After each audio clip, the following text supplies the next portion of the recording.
Welcome, welcome, welcome. Nearly, for- nearly forgotten to unmute myself. Welcome, welcome everyone. Oh,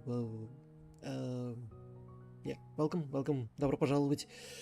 We here to continue the court case in Tyrion Cuthbert, attorney of the Arcane, when we have to challenge our mentor, Ruby Timora.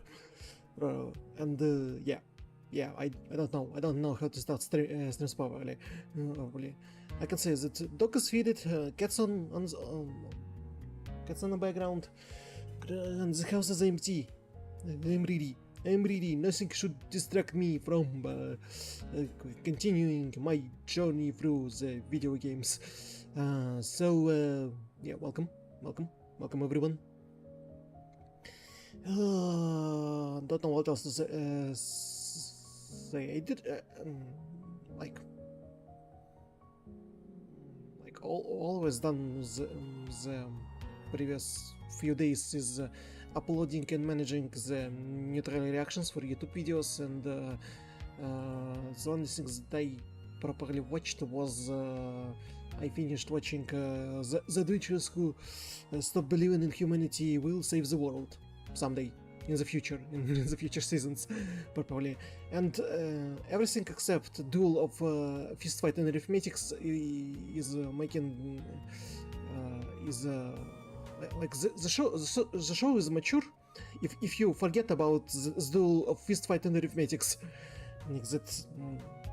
Doing in the show, in the TV show. I don't know why. I don't know as the episode in TV show other than make it do mathematics, geometry, and algebra and stuff in school. That's pretty much it. Oh yeah. What's new this week? I'm at a new episode of What's New This Week, as per usual every Wednesday. I'm doing small videos that no one watches. Which is when I'm trying to inform people of cool stuff that came out. Yeah, it's this week it's all about video games, because there were nothing interesting to watch. Out of all the trailers that all the TV shows that were mentioned that were coming out in this week period, I did not find anything interesting. I maybe thought about Winter King, that's another thing about Camelot from Last Kingdom creators, but it also I watched earlier and I felt nothing, and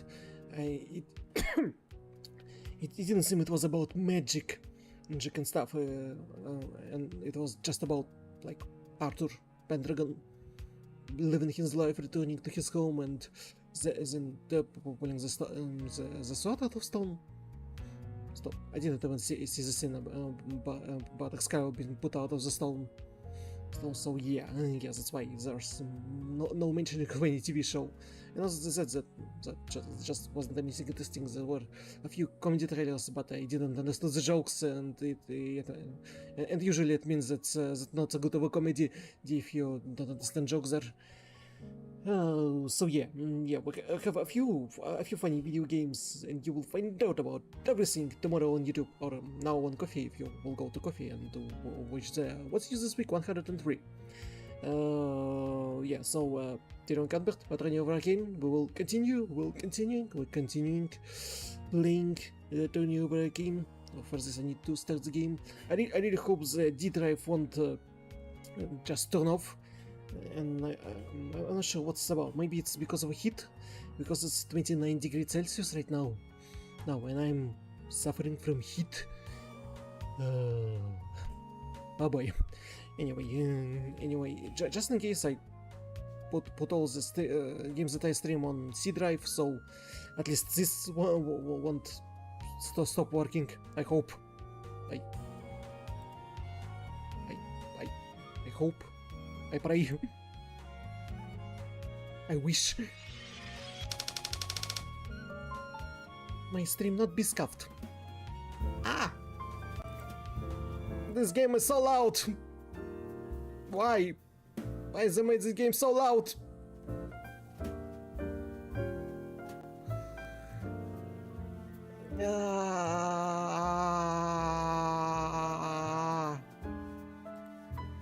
Here we are. on the game screen. Ah.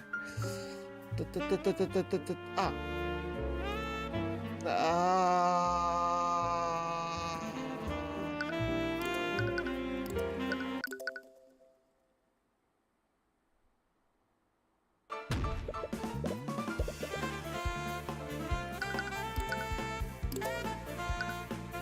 Oh, we immediately started with this.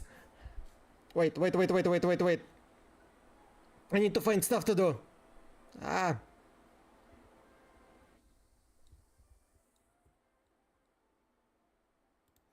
Let me put a chat over here. Uh-huh. Okay, and I'm small. Can I be bigger?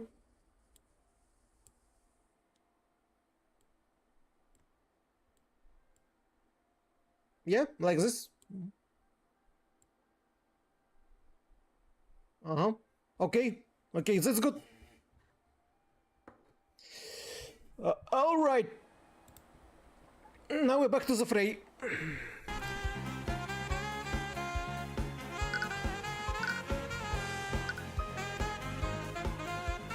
Okay. Wait. Everything should work. Uh-huh. Now everything should work. I should be able to see everything. Okay. We can continue. Your Honor, the defense, I mean the prosecution. I would like the right to cross-examine this witness.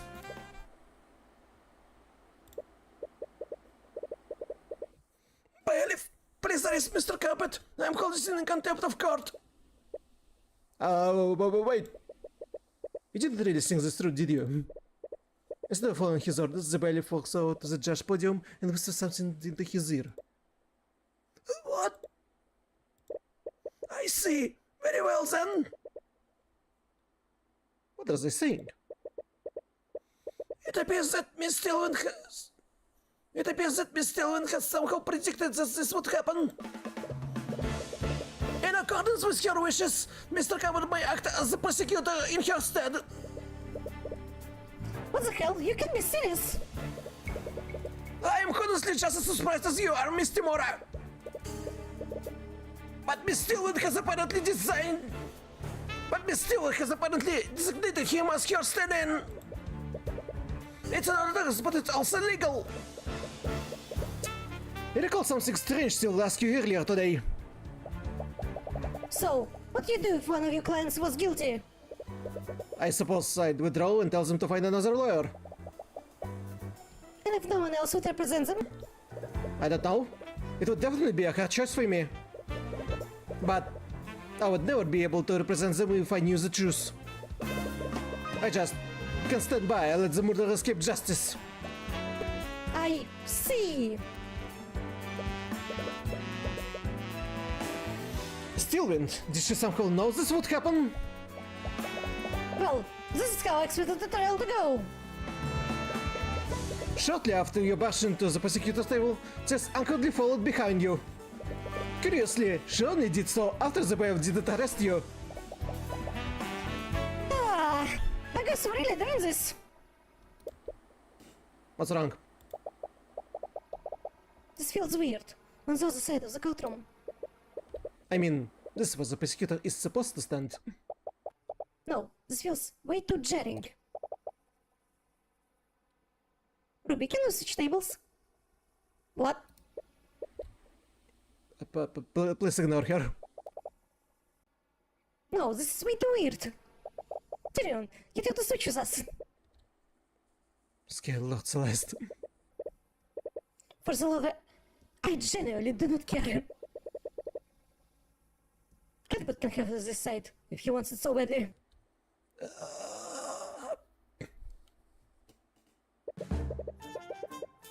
With that out of the way, let's resume proceedings. Assuming that we all at our preferred spots. Well, Your Honor, as much as you scared to admit it, you are more comfortable here. Not that you want to encourage her.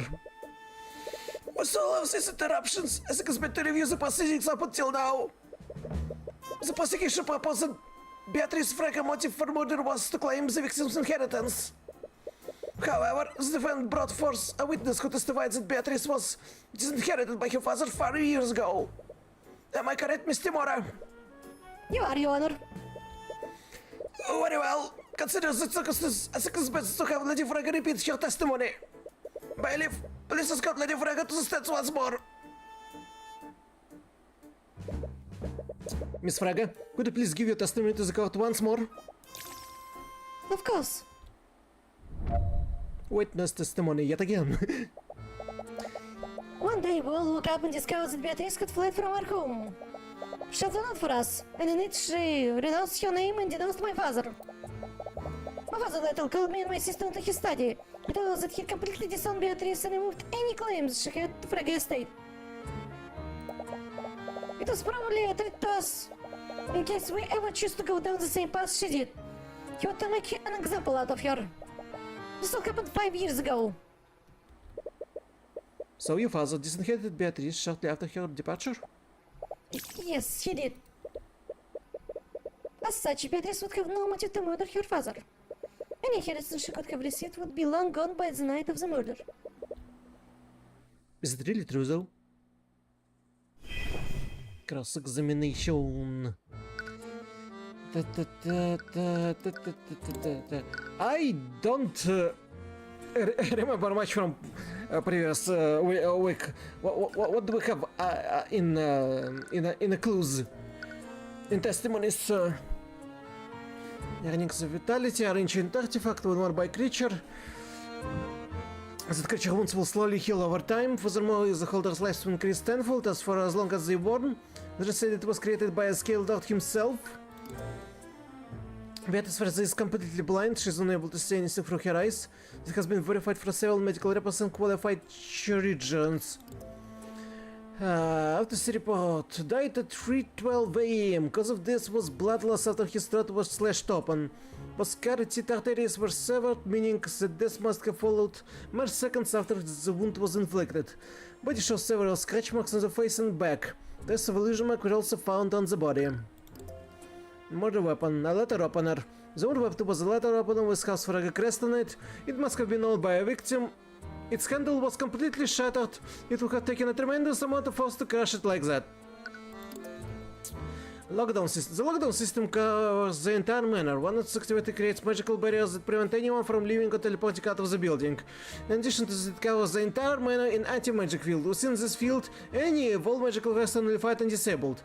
However, anyone physically or magically connected to the sort of spell, it could be immune to the effects of anti-magic fields. It's a map of ground floor of Frega Manor. It shows the rooms relevant to the case.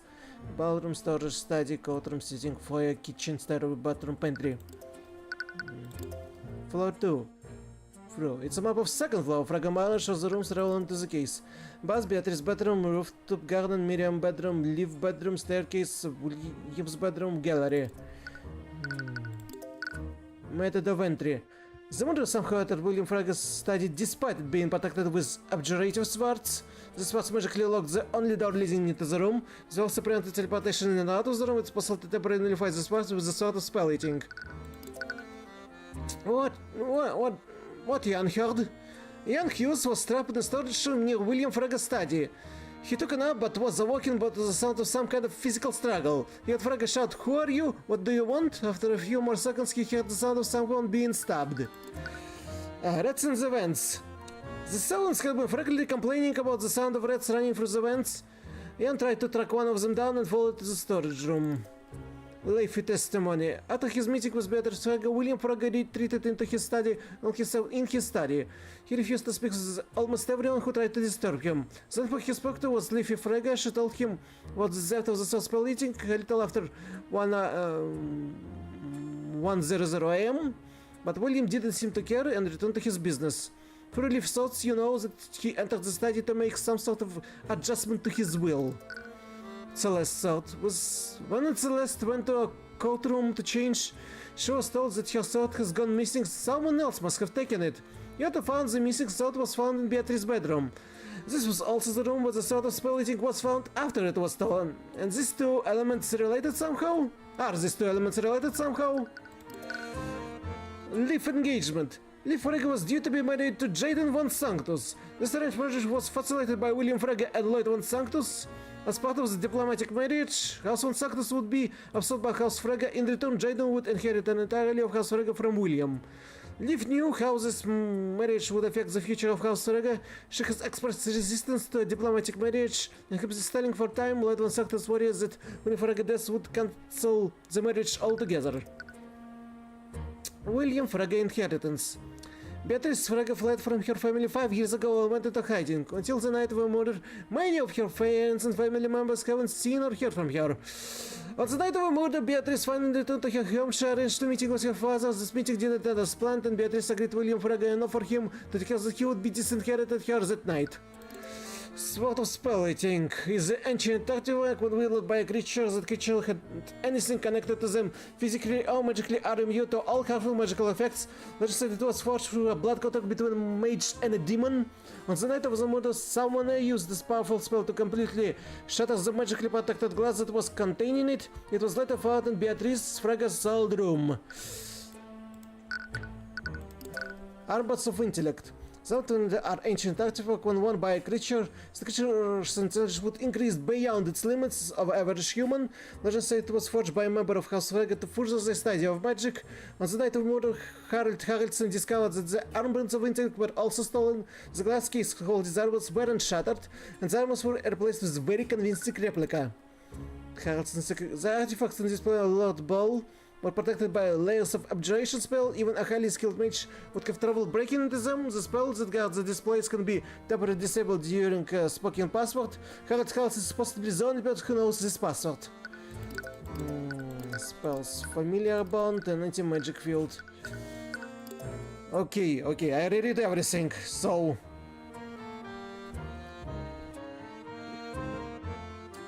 From house, denounced by my father. Certainly told that he completely disowned Beatrice and removed any claim she had to House Frege Street. It's probably a threat to us, which was down the same path. He did make an example out of her. It all happened 5 years ago. If this happened shortly after Beatrice's death, he must have been less than 13 years old at the time. I can imagine how that must have been. But can we really trust your testimony if you're only a child at the time? I remember it vividly. My father was look on leafy face when she realized Beatrice was gone. I only remember the way the sun was shining through the windows that morning. It was all my fault? I remember that moment with clarity. My father made sure of that. It sounds like a painful memory to her. She seems to falsely blame herself for what happened. It'd be best not to press her more than necessary. You felt it while you were watching from the gallery. A part of your testimony doesn't match what you learned from your investigation. It must have been something that Leify told you. What do you mean? After his meeting with Beatrice Frege, William retreated into his study and locked himself in his study. He had to speak with someone Stern who tried to disturb the only person who spoke with Leify Frege. She told him about that to the house between 1 a.m. Didn't seem to care to return to his business. You know that he understood to make some adjustments to his will. Beatrice left from her home, renounced her name and denounced my father. To his study, he told that he disowned Beatrice without any claim. Objection! Wrong one. Your Honor, it's clear the witness testimony is contradictory, and this piece of evidence proves it. I fail to see how that proves anything, Mr. Cuthbert. Oh, I guess you're right. Wrong one. Okay, what about this one? Objection! No, not this one.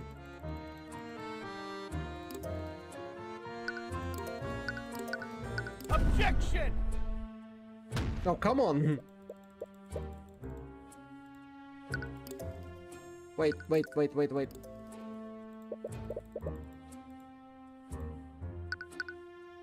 Definitely not this one. Objection! Oh. Okay. Okay, so we press everything, alright. Hold it! That must have been a surprise to all of you. Did she tell anyone else about her plan? No, she didn't. She let us out to anyone.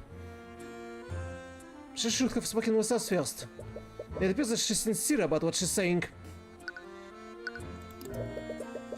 From what I heard about your father, I don't find it surprising. That's... It's called Tyrion involved that my clan was not treated well by her father. That would have had to sacrifice her claim to the Frege estate. My father had many responsibilities. He had much to consider. Has that justified his treatment to your sister? Despite being her witness, Mr. Mora really isn't holding back against Miriam.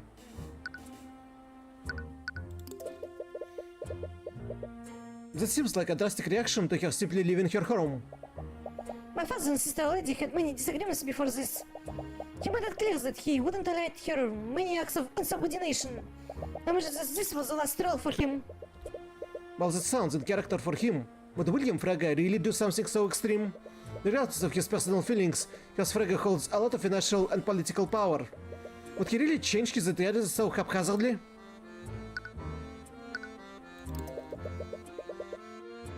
That must have been difficult for you and Leafy. It was. My father wanted everything to be his way, and anyone who didn't comply was punished. That's a terrible way to treat anyone, much less his own family.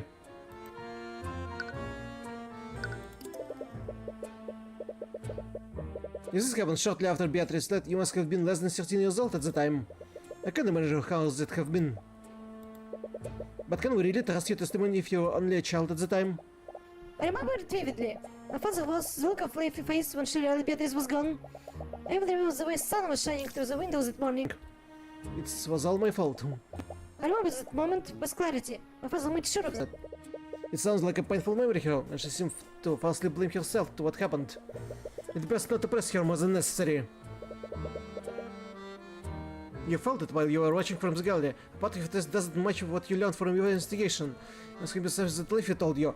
I tried to use Leafy testimony. Maybe this one. 5 years and I went into hiding until the night of murder. Benny didn't seem to care for her.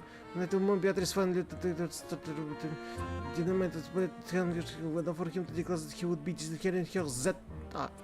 And Beatrice angered William Frege enough for him to declare that he would be disinheriting her that night. That night. That night. Objection! It was the right one. Miss Frege, it's clear that you're regretful of how your elder sister was treated. That guilt must have been eating you for all these years. Cuthbert, I know you don't have a good history with the witness, but you shouldn't rub salt in her roots. I was merely pointing out that the witness' personal connection to the defendant, Mr. Mora. She clearly regrets not standing up to her sister all those years ago, so perhaps she's trying to make up for that. By lying to protect her. Excuse me, I did nothing of the sort. Miss Frege, it says that your father disinherited Beatrice 5 years ago. However, I have testimony from another witness who spoke with the victim on the night of the murder. After Beatrice's meeting with William Frege, he openly declared that he would be removing her from his will. He even entered his study to draft a new will to reflect the decision. So to raise the following question: why would the victim need to declare that he was disinheriting the defendant? It doesn't make sense if he had already disinherited her 5 years ago. Is that so? Well, how did you hear this from? Because they had no understanding of my father's estate. They had no understanding? Miriam, this testimony came directly from your sister, Leafy Frege. What? And she should have also been present during this alleged meeting 5 years ago.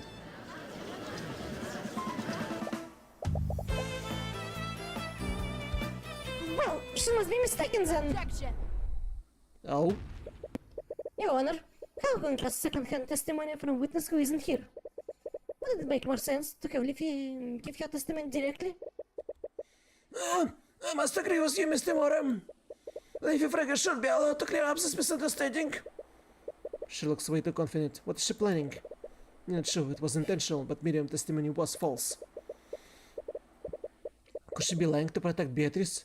And if so, Miss Timon expects Leafy to do the same? Bailiff, please escort Leafy Frege to the stand! Miss Frege, when we spoke earlier, you mentioned that your father decided to disinherit Beatrice.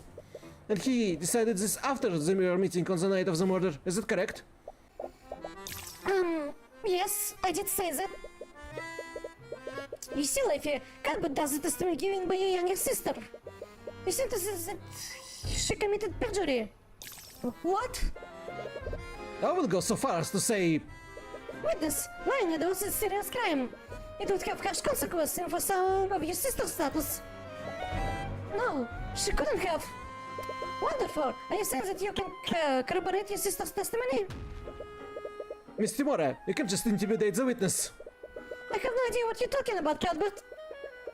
I'm just telling the witness that may or may not happen depending on what she does next. The choice is ultimately hers. So, Leafy, assuming Miriam wasn't lying under oath, could you please step to the code to confirm what your sister said? Yes, of course. Witness testimony...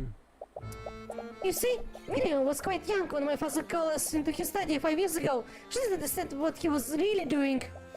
My father would often lie to us. It was one of the many ways that kept us in line. The encounter that Miriam described was just another one of his lies. Despite the disagreements, my father would never disinherit Beatrice without a good reason. He also held on to the possibility that she would become desperate enough to return home. The truth is that none of us knew what my father was planning for House Frege future. See, Cuthbert, the truth is much more complicated. No one could have really known what William Frege was planning for his estate. Leif is definitely trying to cover for Miriam, and Miss Timor is playing her like a fiddle. Luckily for you, she is the only person that gave her statement to you. Cross-examination...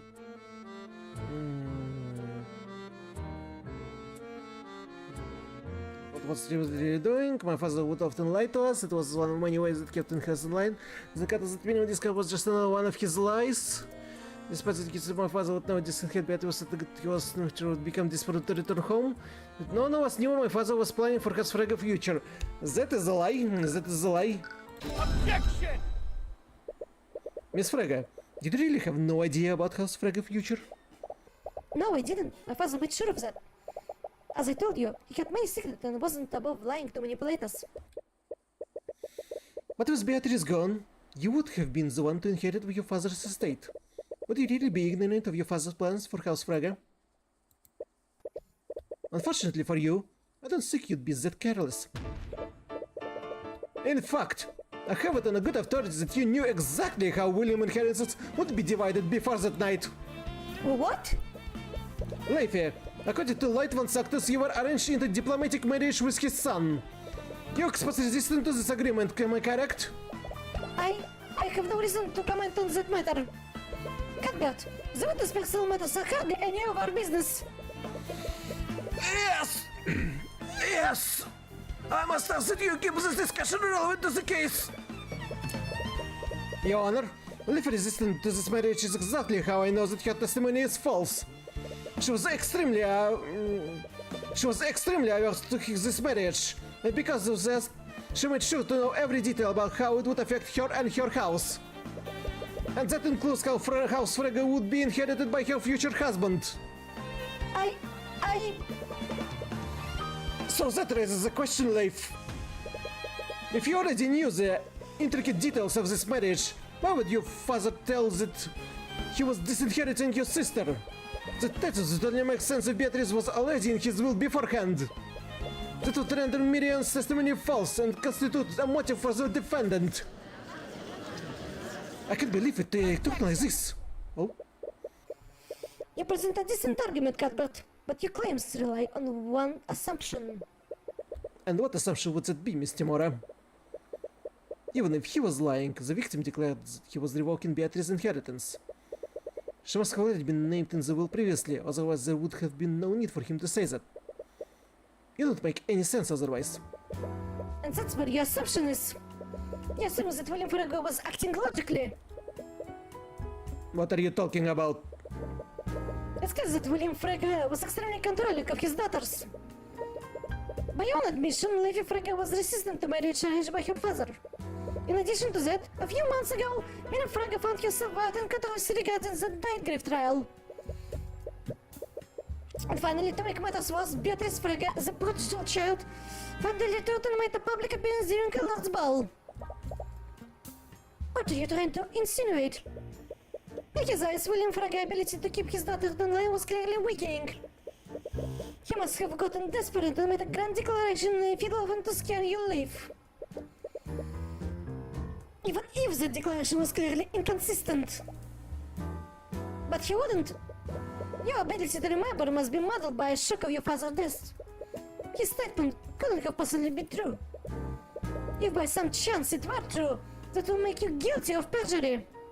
Or perhaps it was Miriam that was lying in her testimony. If your father's statement were true, the court might be inclined to investigate her for lying on the stand. Miss Timura, are you threatening her? As I said before, I'm merely stating the facts. The witness is free to act as she sees fit. I'm just asking her to consider the potential consequences of what she says next. What do I do? Damn it, she's presuming Leffy to side with her. Wait, she's pressuring Leffy to side with her. She's clearly conflicted though. Isn't there anything you can do? You feel a sense of clarity when you look at her. Is I of course reacting to her stress? You wonder. I'm sorry, I need time to think. Please don't stare at me like that, Mr. Cuthbert. Wait a minute. No, wait. It's too late. Naught can remain concealed. Empowered Eye. You did it, you activated the Empowered Eye. There has to be something here that you can use. The state of your husband's finances is the backbone of your case. Is there anything here that can definitely prove that...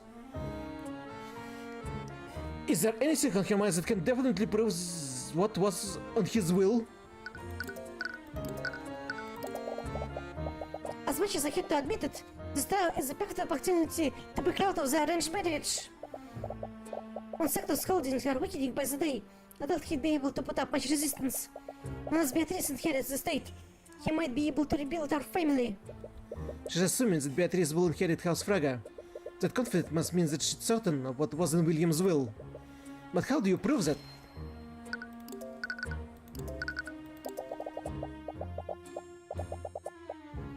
As much as I hate to admit it, this trial is a perfect opportunity to break out of the arranged marriage. When Sector's holdings are weakening by the day, I doubt he'll be able to put up much resistance. Ah, the same?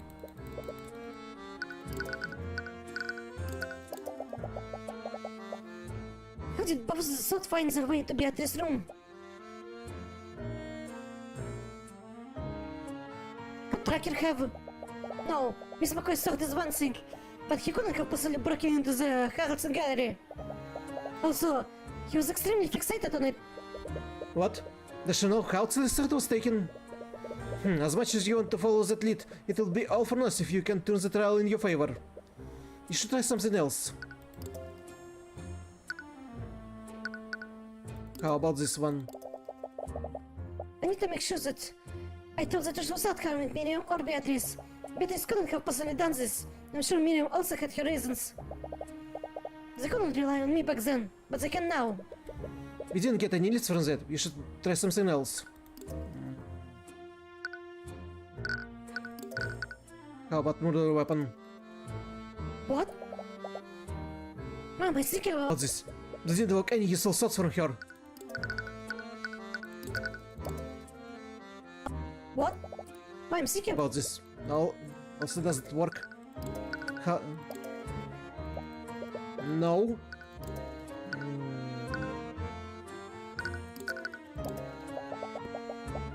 Beatrice, after all these years, you finally returned. I can't believe that this is how 6 ago ended up.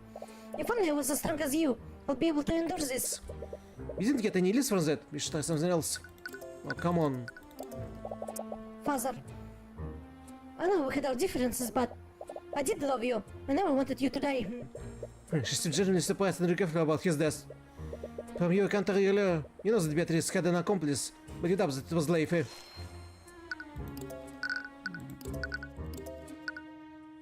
What about spells? No.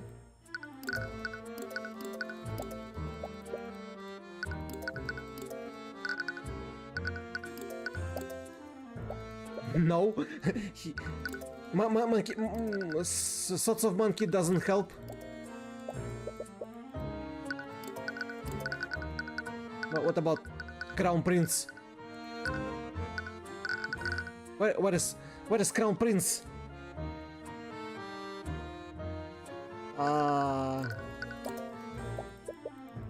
No.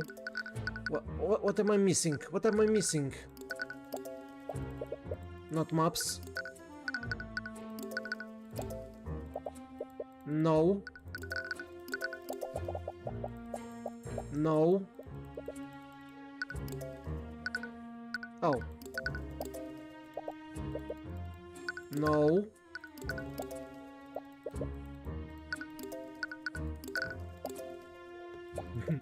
No, it didn't work. I don't know what else to...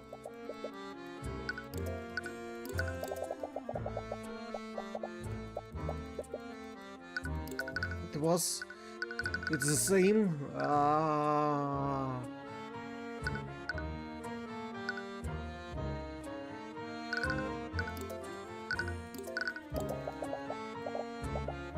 Why would Miriam say those things? Am I misremembering what happened? No. What could I do with something like that? Shows it to protect Beatrice. So Miriam testing was a conscious lie.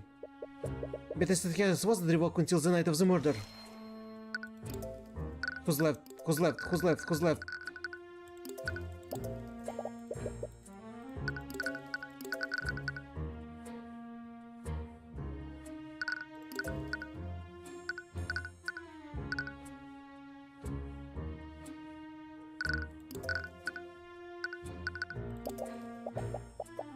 Ruby Timora, I heard stories about her. I never expected Beatrice to have someone like her. I wonder who she'll be at the will reading tomorrow. A will reading? She's talking about William Frega's will. I believe you had enough time for deliberation, Mr. Cuthbert. Are you able to prove the defendant motive or not? I'm not, Your Honor. At least not yet. It's clear that we won't get anywhere until we can confirm the state of William Frega's will. And we can easily confess it tomorrow's morning, when William Frega's will is read to his family. When William Frega's will is read to his family. How did you? I see. Once his will is read, it will become public record. I suppose I have no choice but to suspend this trial until such time that William Frega's will is read. Objection. This is ridiculous. The case against my client is completely outrageous. Respondent Tyrion Cuthbert is arguing if your motive even exists. The prosecution has very little evidence that physically implicates my client. Mr. Mora, you clearly don't believe that the defendant had anything to do with the murder. Of course I don't. She's completely innocent. Well, if your client didn't murder the victim, who did? You sneaky little... Your Honor, as now as a suspect, are you in position to pass a verdict? No, I am not. Mr. Cuthbert is correct. The court does not have enough information to pass a verdict. Until the Inquisition has time to investigate these new developments, I'll be suspending today's trial. We will resume the trial tomorrow afternoon. Court is adjourned. Well...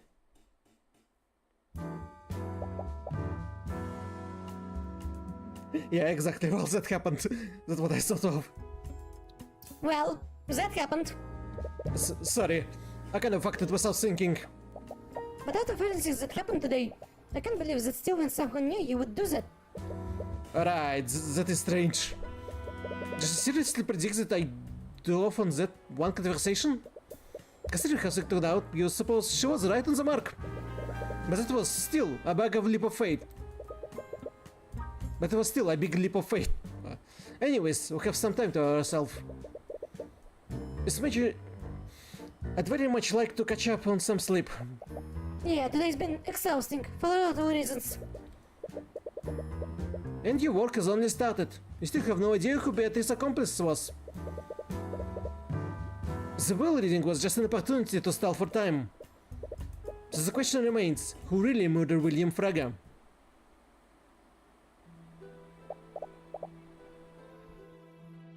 What the hell was that? Why's your son filling in for Arya? Listen, I have the situation under control. Huh? Is it true? I hate to see a situation you consider out of control. Iris. My father is not pleased with today's developments. You promised that the verdict would be passed before William Fraga will became public record. This is some coincidence in our plans. I understand. Kate was just confused, but he not told to us. I better hope you're right tomorrow. Or else you poor ward might suffer the same fate as Prosecutor Steelwind. What? House Fraga is too important of a price for us to let go. Bring us results tomorrow. Bring us results tomorrow, or else we'll continue to take more drastic measures. Yikes. She's under threat. For the first time since Lord's Ball, you're finally able to get some sleep. You woke this morning refreshed, but also a little anxious about the result of the will reading. You arrive back at Fraga Manor and see that Beatrice, Leify, Miriam, and Von Sanctus have all gathered. Along with Mr. Mora, who is accompanying Beatrice as her attorney. You're not really sure what to say to her after everything you've done. Zara still feels too awkward to approach her and talk about it. Thank you all for coming here today. As William's Fraga close associate, I must express my deepest condolences for your loss. I think I speak for all of Vivengard when I say... Enough, just get on with it.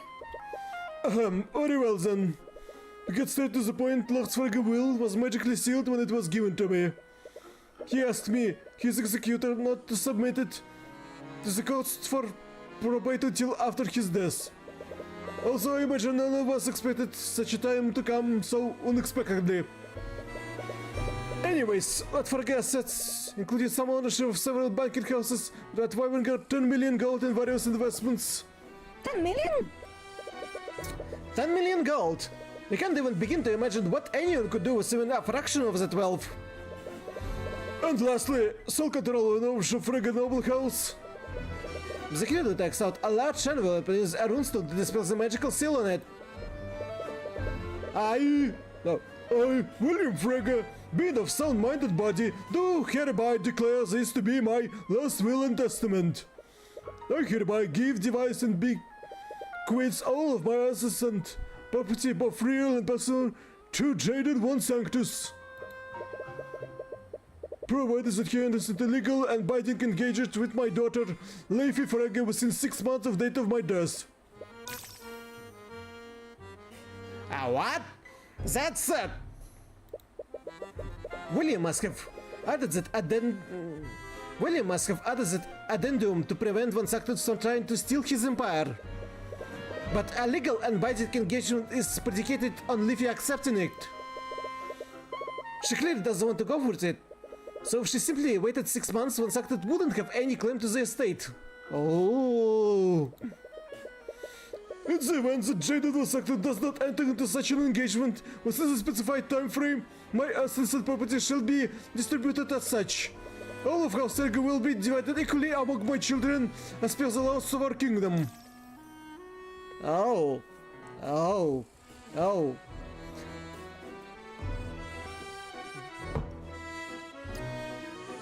Considering the relationships between him and his daughters, that generous will is suspicious. Did he had a change of heart before his death? Or is it fake? You were right. William Farragon never disinherited Beatrice. This would make Miriam's testimony false. And since Beatrice would receive a portion of William's inheritance, she had a motive to commit the murder. You glance at Miriam. It's hard to read her expression, but something appears to be on her mind. Without a word, she walks out of the room, ignoring both Beatrice and Leaf. Leaf, on the other hand, seems to be in good spirits. Isn't it great, Beatrice? You can leave Klaus Fracken now, just as it should have been.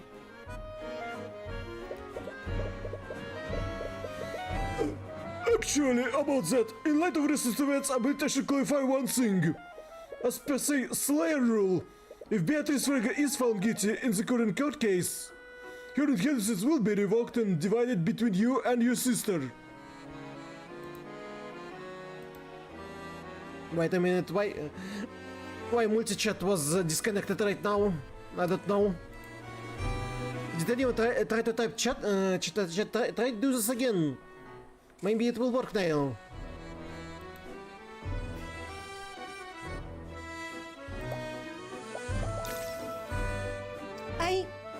I see. I shouldn't feel so happy for myself. You a dumb peasant! That can be all, can it? Surely William added to not only the obligation to marry my son!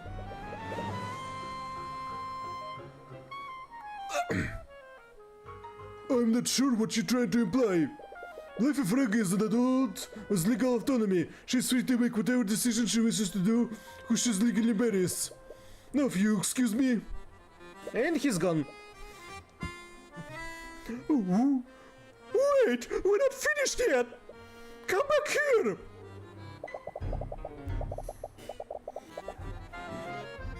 I thought to catch up with you, Leafy, but I was only allowed out of myself to attend the reading. You notice an Inquisition out outside the door. He seems to be watching Beatrice intently. But don't worry, I'm sure once this mistake is out, we can talk all we want about our family future. Of course. A group of knights led Beatrice out of the manor, and Leafy follows after them, leaving you and Celeste alone with Miss Timora.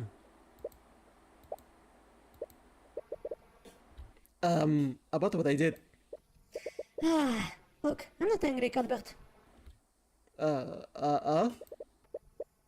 It was an extremely unforeseen situation, and still clearly put you on the spot.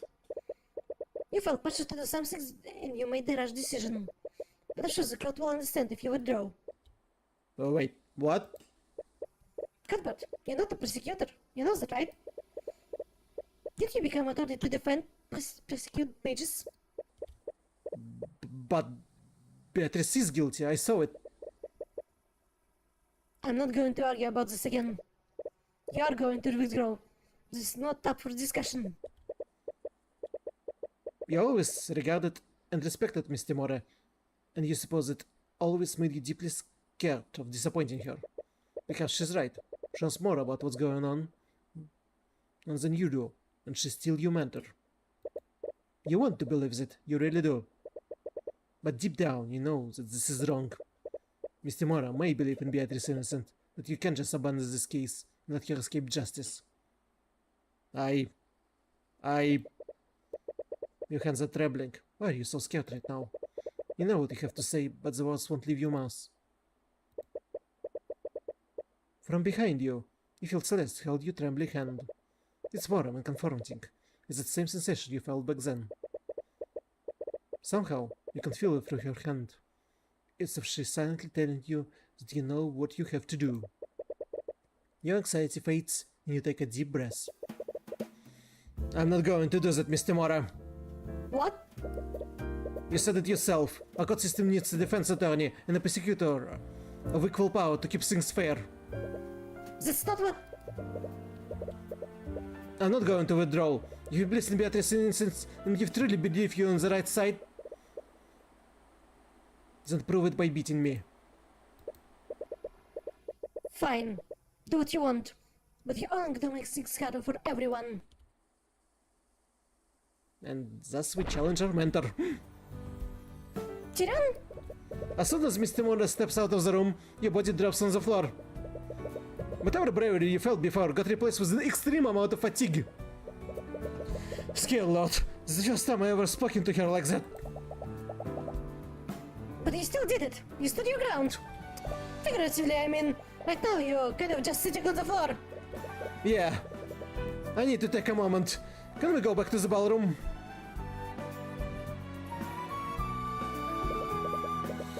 You return to the ballroom and take a moment to recover. You spot Commander White at the edge of the room, but you don't pay him much notice. It takes you a while before you feel ready to stand. You okay? Yeah, I just needed a moment. Anyways, the will reading bought us a few more hours to investigate the murder. We should take advantage of the new information we just learned. So, where should we start first? Right, use the prosecutor now. So that would technically make you his boss for the time being. This is weird, right? Yep. Yep. Awkwardness aside, I never really led a task force before. What would Stewart normally do in this situation? Well, should eliminate house investigate areas of interest. Alright. The next investigation tends to change after each round of court proceedings. Well, we're lacking a lot of physical evidence. Could you and Inquisition search the gallery and Beatrice's room? Perhaps you can find evidence how the sort of spelling was stolen. Whatever you say, boss. That counts the Inquisition. But what are we going to do? A skill that Lord's Frag inheritance plays a large role in this case. Even if it's not valid, we should take a look at the modified will that he was drafting.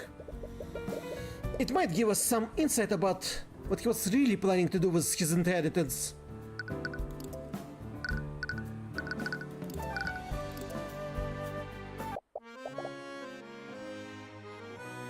Come on, what is it? As you enter William's Frag studies, but I figure rummaging for the drawers in his desk. Why isn't he here? Where else would he put it? Miriam? What? As soon as she notices you, Miriam quickly closes the drawers and walks towards you. But you already saw what she was doing. She was definitely looking for something.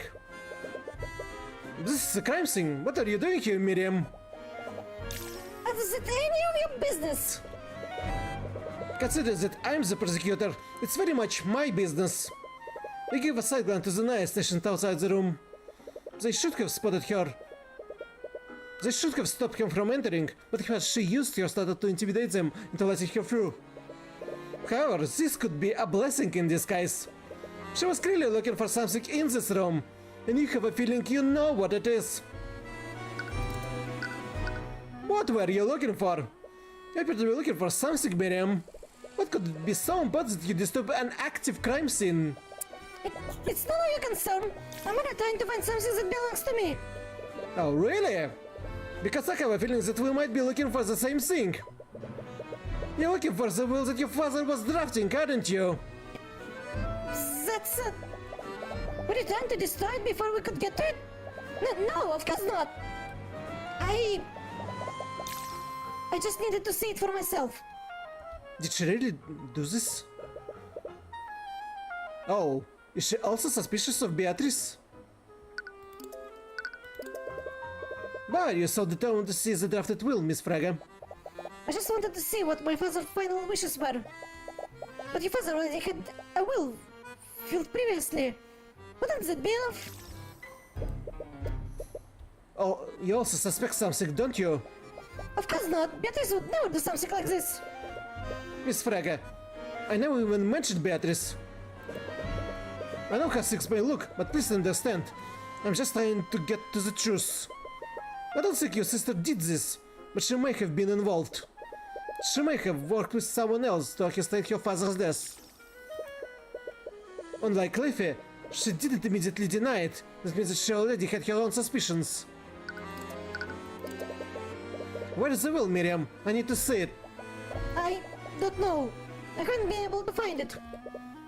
We recall that she was functionally searching William's death earlier. She probably telling the truth. It should have been here, but I can't find it. He locked the door when he began drafting it. In addition to that, the Inquisition closed the area off after the body was discovered. That means that someone took it during the lockdown. William's modified will. On the night of the murder, William Fraga retreated to his study to modify his will. He died before his will could be submitted, so it's not valid. The door was supposedly stolen during the lockdown. It's like the murderer took and or destroyed it. It was probably stolen by whoever murdered him, right? Yeah, that would make the most sense. Which means that whoever did this wanted to nullify whatever was written on it. It's looking more and more like motive behind this was William's inheritance. Anyway, it looks like we won't be able to find the will. But the fact that it was taken must imply something.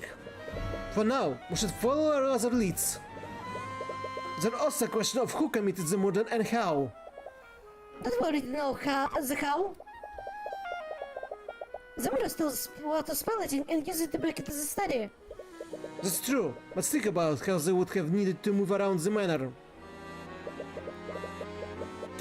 The murder took place on the first floor with William Fraga's study.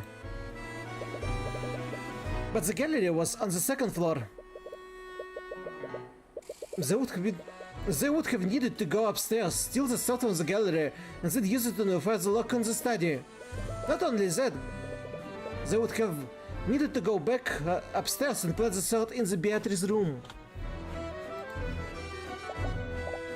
About that, if someone conspired with Beatrice to do this, why would they plant the salt in her room? That's a good point. Because they had a falling out.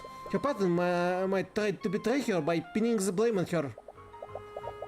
But if that were true, wouldn't she just sell them out and make a deal with Stillwind? It would be because of Slayer's rule. Slayer's rule? I remember the guy at the Well Reading also mentioned that. What is it? It was a law passed by the Crown centuries ago. According to the law, if someone in the world in another person dies, even accidentally, they will not be able to inherit this seized property. So even if Beatrice wasn't directly responsible, she lost her cut of the head if she took a plea deal. More importantly, it doesn't sound like Miriam completely believes in Beatrice's innocence either. If that's true, what else can she tell you? Miriam, it also sounds like you suspect Beatrice as well. That's... Am I incorrect? I don't know what to think anymore. Alice, would she threaten me? Wait, she was threatened? Miriam, did Beatrice threaten you in some way? What? Of course not. Your testimony yesterday was quite convenient for the defense. It almost got the whole case thrown out. And Leifa didn't seem to understand what was going on either. But the way she gave her testimony yesterday, it was almost like she was covering for you. Does she seriously not know? Please, promise me that you won't tell anyone about This. I won't tell anyone. What happened? About an hour after the murder, I was approached by Ruby Timura. She gave me a list of statements to give in my testimony. The statements weren't true, but she assured me that my status would protect me from any scrutiny. What? She had information that had tried to keep secret. She had information that they tried to keep secret, and she threatened to make it public unless I cooperated with her. No. No, she would never do that. I'm telling the truth. Please. You can't tell Tamara that I told you. She'll ruin me. That shows that her fear is genuine. She's not lying. I've seen that woman do all kinds of shady shit in the cases I've worked. Forgery, bribery, blackmail, you name it. I'll bet you just the same as successor was the Dell of Defense Attorneys. The rumors. They can't be true. You refuse to believe it. Hey, Tyrion, are you okay? Now is not the time to doubt yourself. There's too much at stake right now, and you have a job to do. I should check on Commander White. He might have found something. Okay. Just don't push yourself, okay? Yeah. You'll have plenty of time to think about this later.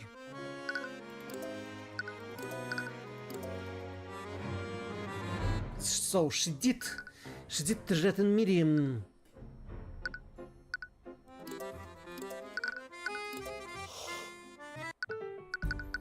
No, she's not here. Where is Commander White? As you move around about, you pocket the city room and see if Von Saktot is still there. You don't see him though, but you spot another individual. He's calmly reading some sort of book, but you can feel a menacing aura emanating from him. He's a nobleman.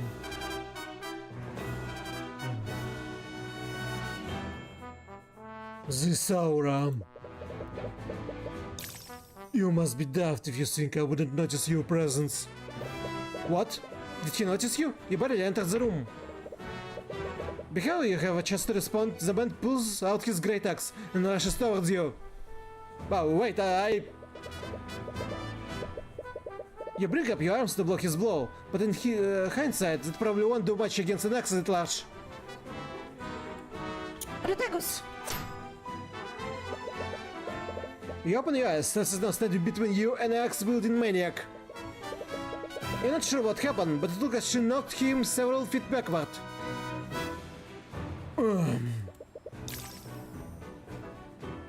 Oh, it's you too.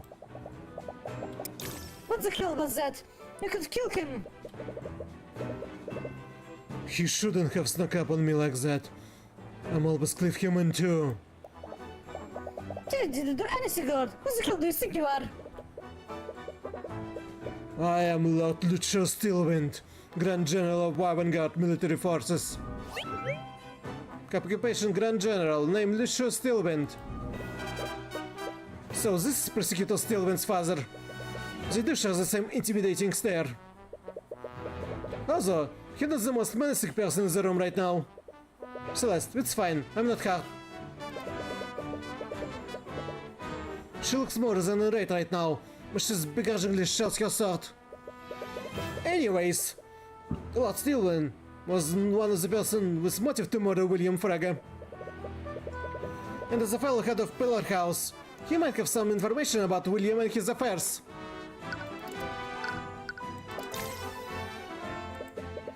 If looks could kill... McCoy, one might misinterpret that look of yours as murderous intent. Ow! Guess you do have some battle instincts after all. I honestly wasn't sure, since you so obviously have a silver spoon stuck up your... Celeste. Such lack of respect and discipline. If you were one of my soldiers, I'd have you hung. If I was one of your soldiers, I'd hang myself. Okay, let's all try to be civil here. Lord Steelwind, you were here at Lord's Ball when the murder occurred, am I correct? I was. Do you want to ask you some question about what you saw that night? If that's okay with you. I suppose I must oblige, considering that my daughter has so uncriminiously thrust your responsibilities onto you. I'm sorry about what happened to your daughter. I'm sure that you're very worried. Huh, it's her own fault for exerting yourself, despite your injuries. Even the bravest warriors knows when to stay off the battlefield. How can you say that your daughter was trying to do the right thing? By prosecuting the heiress of House Fraga, she had very little evidence to substantiate a conviction. If she wanted to strike blow on rival house, she should have been certain that her enemy would fall. But now, if Beatrice Fraga is found innocent, any hopes of alliance between House Fraga and House Suiter will be completely annihilated. It seems that he and the prosecutor have vastly different priorities. Where were you throughout the night of Lord Steelwind?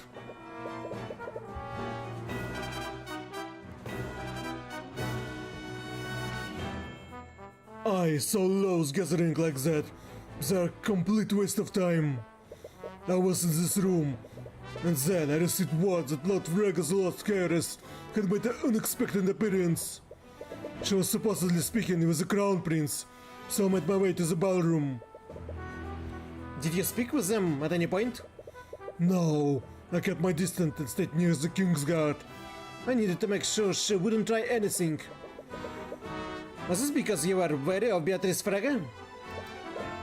Yes, I was. The Crown Prince has always been a bleeding dog. And the Fregas are trained and sharp on the tongue from birth. I needed to make sure she wouldn't try to interfere with his engagement. You were worried that she was going to try to take Aster back? I was, but it was clear that wasn't her intention. But you did overhear their conversation. What was they talking about? Their conversation was completely inane. It was all just a small talk. Lady Frege must have had time playing with Prince Alaric. Right, Asta Yangibaza was there too.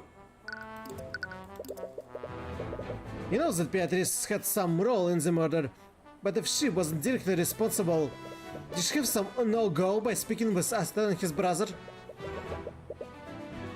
You went to the ballroom when you heard that Beatrice had returned. Was this before or after the lockdown? It was before the lockdown. This sounds about right. This means that she was accounted for before the death was reported. And did you see her leave at any point? No. She spoke with the two princes for quite a while. She didn't leave their side until she was arrested for Lord Frege's murder. What? That means that she was accounted for the entire night.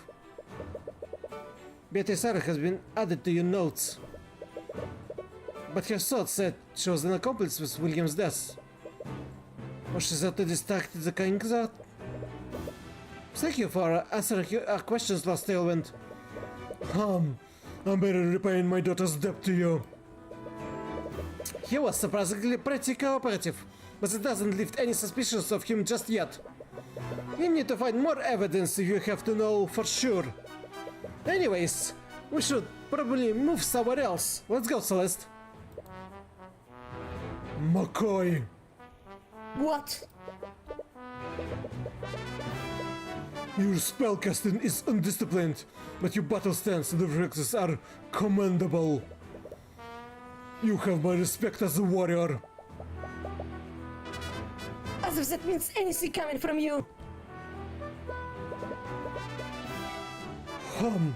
What an undisciplined and defiant brat.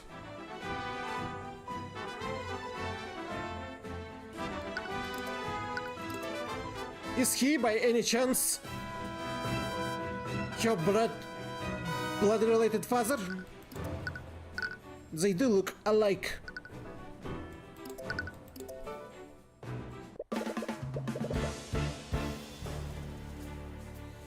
Keep it in that corner, don't let him get away!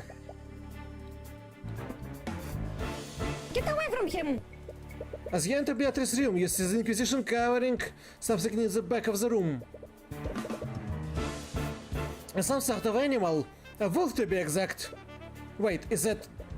You recall spotting the same wolf on the night of the Lord's Ball. Has been in the house since the murder? Intruders must protect Queen. What? Did you just read his thoughts? Protect territory from enemies. He must see the Inquisition as introducing his territory. But does it mean he sees this room as his home? You slowly start to walk towards him. Wait, Tyrion! Stay back, kid! It's a wild animal! They don't know what it'll do! You ignore them and continue to approach him. Don't worry, I'm not here to hurt you. This human? He can speak language of dog. Wait, you can understand me? Why are you talking to it?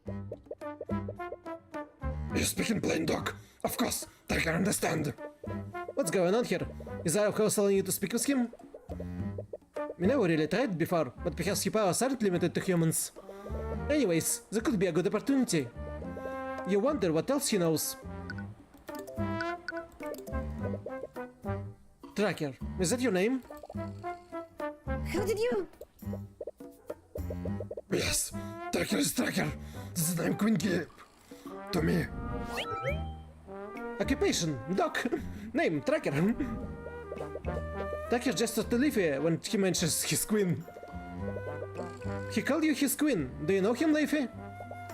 Yes, but how? How are you talking to it? That's You were so caught in speaking to Tracker, you didn't realize how strange this scene must have looked to everyone else. I'm a dog whisperer. You never mentioned that before. Do you expect us to believe something like that? But I said he can understand him. He told me himself. Wait, how do you know that?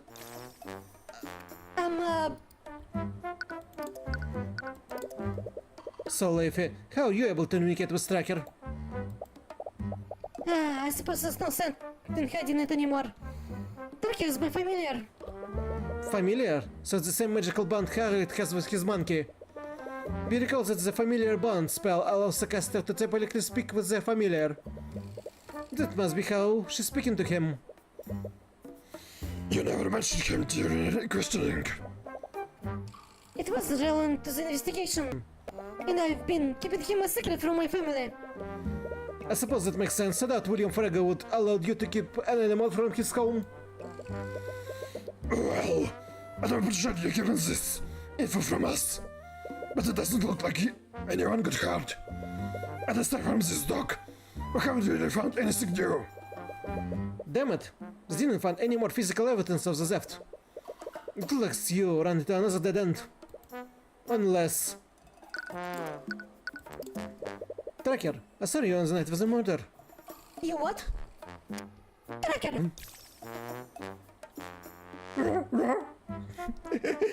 Poor doggy.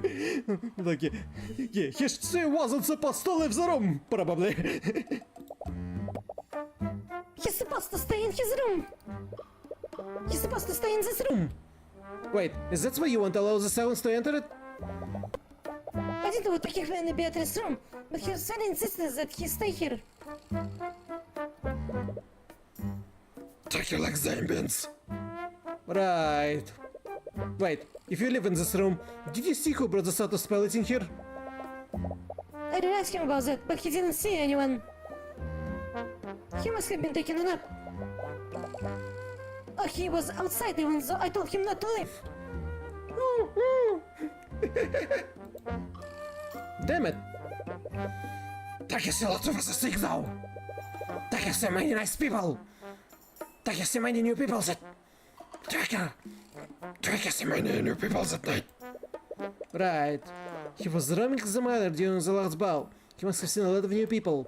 Wait, if he was walking around, he might have seen something that the Inquisition doesn't know about. Can you tell us what you saw on the night of the murder, Tracker? Take you see rats. This may be more difficult than you thought. I need you to be more specific. Can you go and tell me about everything that you saw that night? Okay. Taki was taking a nap in the room, but Taki woke up from loud sound outside. Taki heard small things running in the walls. Running in the walls. Taki got in, but she didn't answer, so Taki decided to check sound alone. Taki followed sound outside. Then when Taki smells the bad smell. Bad smell? Then when Taki smelled flying rat. You smelled a flying rat? Do you mean like pigeon?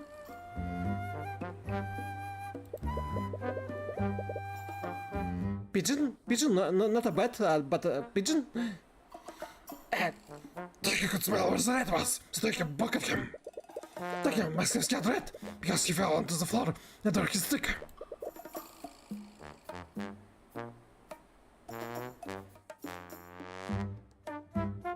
The rat had a stick? Taki could see them now, so Taki did one final buck and scared them off. That were scared them back into the walls. It went into the walls. That's when Taki picked up the stick, red drop. couldn't finally answer Tracker. She left the dog back to his room and hide. After the message, Tuckerbird stick back to room for inspection. Do you remember what time it this got happened? What is time? Right, an animal wouldn't have really have a concept of that. What did he say, Tyrion?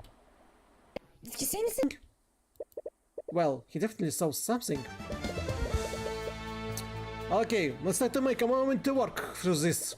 A tracker is an animal, and despite being able to speak with him, his use of words is very primitive. So you should carefully examine each of his statements. The first thing he heard was small things running through the walls. What did Tracker hear when he woke up? You recall that someone else observed something similar that night. A Jan?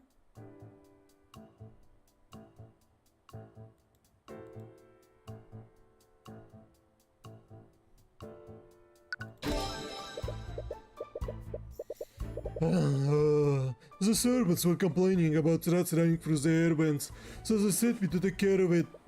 I heard one of them running in their vents upstairs, and I followed it here. I feared it had nowhere else to go, so the top had put a trap down. He must have heard the rats that Jan mentioned. They weren't actually running at the walls, they were running in the vents. The next thing he did was call the queen, but she didn't answer. Why didn't Leafy answer Tracker's message? The queen that he referring to is probably Leafy, but Leafy wasn't with him at the time. He must have called out to her telepathically. Leafy was nullified by anti-magic field? No, Leafy clearly didn't want Tracker to leave the room. If he contacted her, she would have said something in response, so something must have happened. By anti-magic? What? Okay, Leafy was distracted by...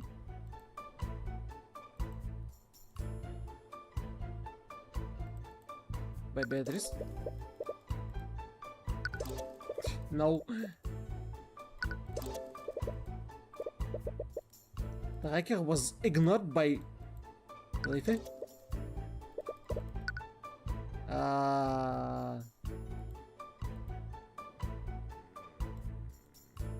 The familial bond was nullified by anti-magic field.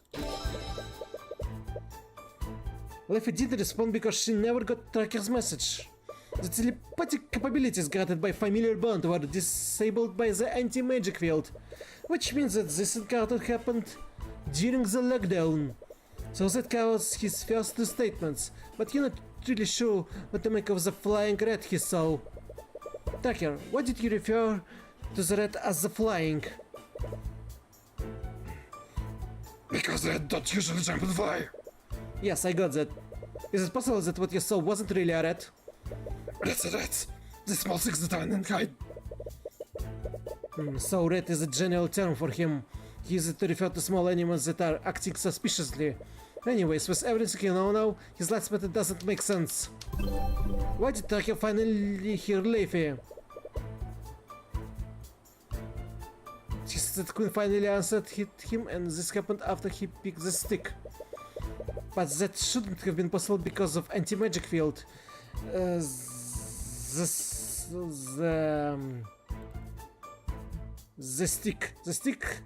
stick that Tracker obtained was actually Sword of Spell Eating. Tracker, about the stick that you found. Where did you put it after you came back to this room?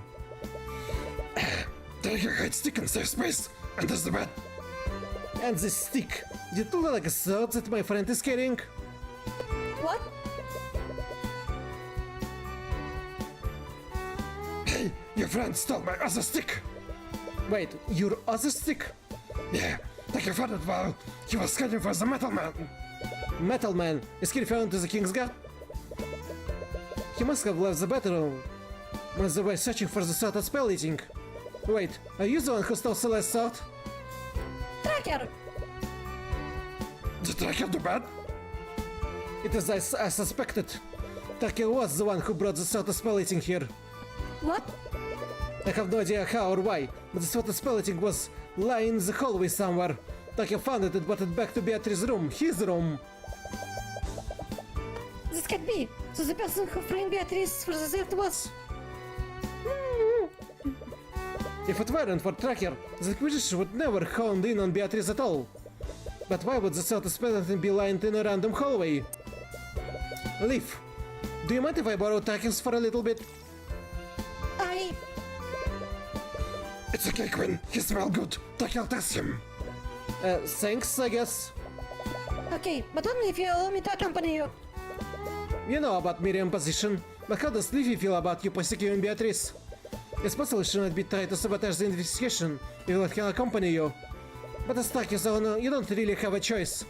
You're not to leave, but you also sent a subtle gesture to Sled to keep an eye on her. She suddenly nods and slowly follows behind her. Alright, Tracker, can you take us to the hall where you find those rats? Just thinking. It looks like you received a promotion. Hallway. To the hallway we go. To the hallway we go. Yellow Tracker to lead you to the location where he found the sword of spell eating. Surprisingly, it's fairly close to Beatrice's room. He apparently didn't travel very far before he met those rats he mentioned. As you continue towards your destination, Tracker surely becomes extremely tense. Tracker, what's wrong? Enemy. Oh!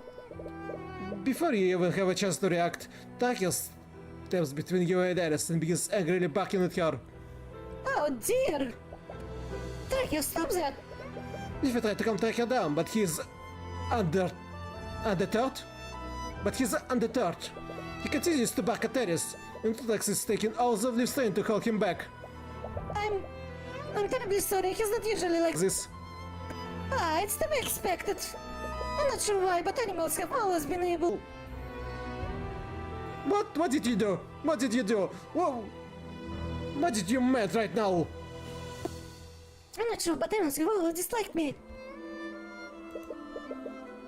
What is Alice doing here? You're seeing her at the barracks too.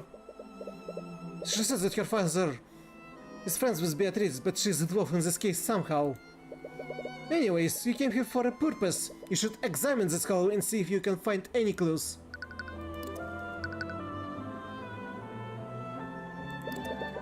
What are you doing here, Aris? I should be asking you the same thing. I recall you telling me that you were a defense attorney, and here you are prosecuting a defendant. You leading the investigation that you supposedly hate so much. But to answer your question, I'm here on behalf of Beatrice. My sister? Yes, Timora is occupied, handling the other suspect of the case. So she sent me here to investigate on her behalf. What? She would have to trust you, or to let you handle something so important. How do you two even know each other? You said she was acquainted with your father, but... We met during her days at the Imperial Academy. They both studied delusion magic together. Is that so? I've always been a patron of yours. It saddens me to see her in this dreadful situation. Prepario Arcanum. Aha. Wrong, I misclicked.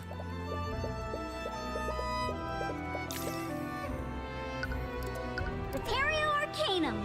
Why can... What? What do you see? The vents have traces of illusion magic inside them. What? The traces also go deep inside these vents. It's the same for vents on the other side too.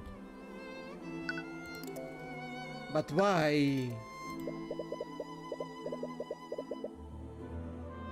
There's an air vent over here. It appears to go from the ceiling to the ground floor. This is where the rat escaped to Tracker. This was a jumpy rat vent. I thought you said it was flying rat. Tracker says it too. Okay, probably better to just move on. Anyway, where did the rat came from? but I came out from the hospital. Do you mean the vent on the opposite side? Yes, thank you for flying out this gives it away. What was this red doing here in the first place? Why would there be traces of illusion magic inside the vents? What spell could have possibly led those traces? As I told you many months ago, illusion spells tend to do one of two things. They either create freestanding illusions, or they can disguise an existing creature. I doubt someone created a small freestanding illusion in the vents. So a disguised creature must have been inside these vents at some point. But these vents are tiny. No one will be able to fit inside them. Tracker could see them now, so Tracker did one final bucket to scare them off. The rats were scared, and went back into the walls. But a rat would be able to fit in these vents. Well, yeah. I guess that would be true. But it would mean that Red had an illusion spell active on it at the time. It's not only that. He said that the queen finally answered him. And this happened when he picked up a stick. But sure would be possible because of anti-magic field. Takia saw this red during the lockdown. They would have been inside the anti-magic field created by the lockdown. There can be only one way that red could have an illusion spell active on it.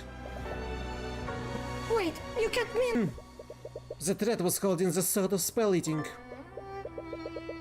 Takia testimony had been your notes. Is it... are Doc's statements applicable in the court?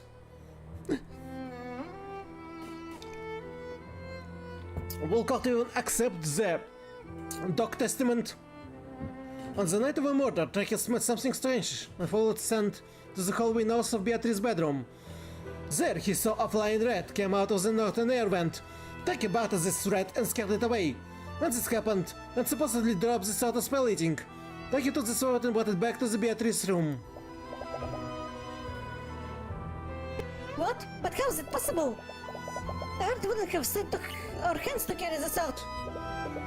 Tracker vocabulary is primitive and limited. He used the word rat to describe small creatures that hide and act suspiciously. But even it wasn't an actual rat, it still could have been a human, right? You're right, it would have been a small animal. A small animal with the strength and dexterity to tear a small air vent while holding a sword. Sorry, but I really have to ask, is it monkey riding on your back? Ah, yes, this is my family, are you Jen? No. Are you serious?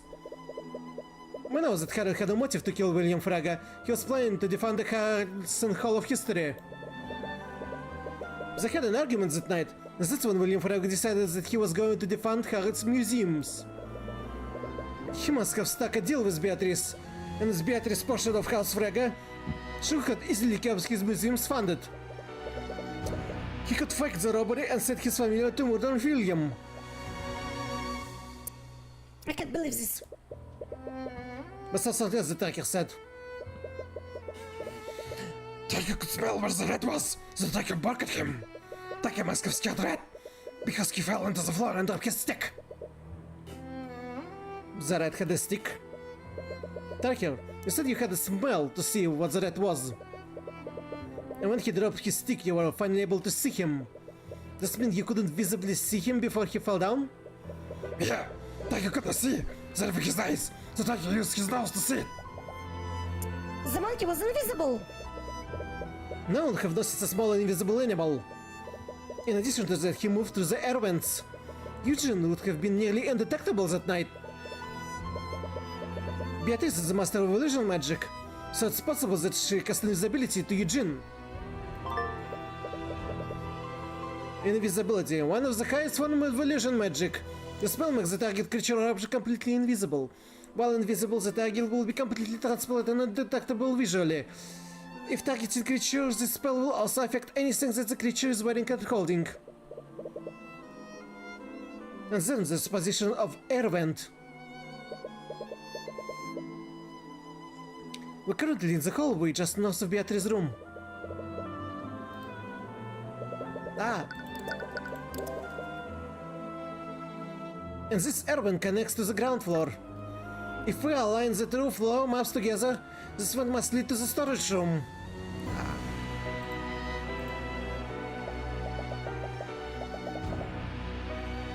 Right, the urban where Cuthbert was. This must be where it leads. Right, the urban there Cuthbert. This must be where it leads. And according to Jan, that Erwin led directly to William's study. It would be the perfect route to enter William's study and leave undetected. But he wouldn't have needed to nullify the lock to enter that room. Why would he need to use this out of spelling at all? Because of familial bond, they can telepathically communicate with each other. Had probably needed Eugene to hold this out, so he could tell him exactly where to go.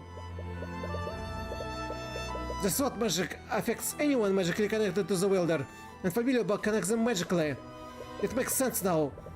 Harold could have easily faked the robbery to take suspicion of him. It's even possible that he was lying about how the display glass was shattered. But I know Lord Harrington for many years. I just can't believe that he'd be involved in this. She may have known Harold for a long time, but she never read his thoughts. His thoughts were very hostile and rude, despite his kind expression. He's very good at hiding what he's truly feeling. And Beatrice, there's no way she'd participate in a plan like this. Look, Leify, I know you don't want to suspect your sister, but... It's not that. Beatrice would never trust anyone enough to work together like this. But she's completely blind, she wouldn't have much of a choice. Even so, she's the type of person to trust her accomplice to stay quiet. She'll find a way to carry out a plan herself. She only employs someone else's help when she had full control of them.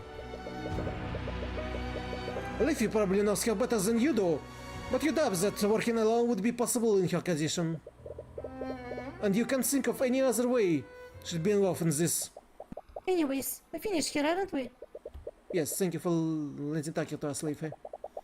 I only want to help you find out what really happened. Don't make me regret trusting you, Mr. Cuthbert. If you're truly on the side of justice, then you won't. Good. Now, if you excuse me. So that's it, right? We finally know who really committed the murder then? And if you can get Harold to confess on the stand, he might reveal Beatrice's involvement as well. If he does it, you might be able to convince her and Miss Timora to take a plea deal. Although, knowing Miss Timora, this will be easier said than done. Anyways, this is definitely the lead that we've been looking for. Was it really enough? We still don't have any physical evidence. It'll have to do for now. We're running out of time. We just have to call Harold. We just have to call Harold to the stand to testify about what he did that night. If I can push him far enough, I might be able to catch him lying. But you doubt it will be that easy. He has a good poker face. Just how much will he be able to hide his true thoughts? I already gave myself to the Inquisition. Is my testimony really necessary? Sorry, old-timer. My orders come straight from the prosecutor. We're going to need you on the stand today. I understand. I know what I can do to help.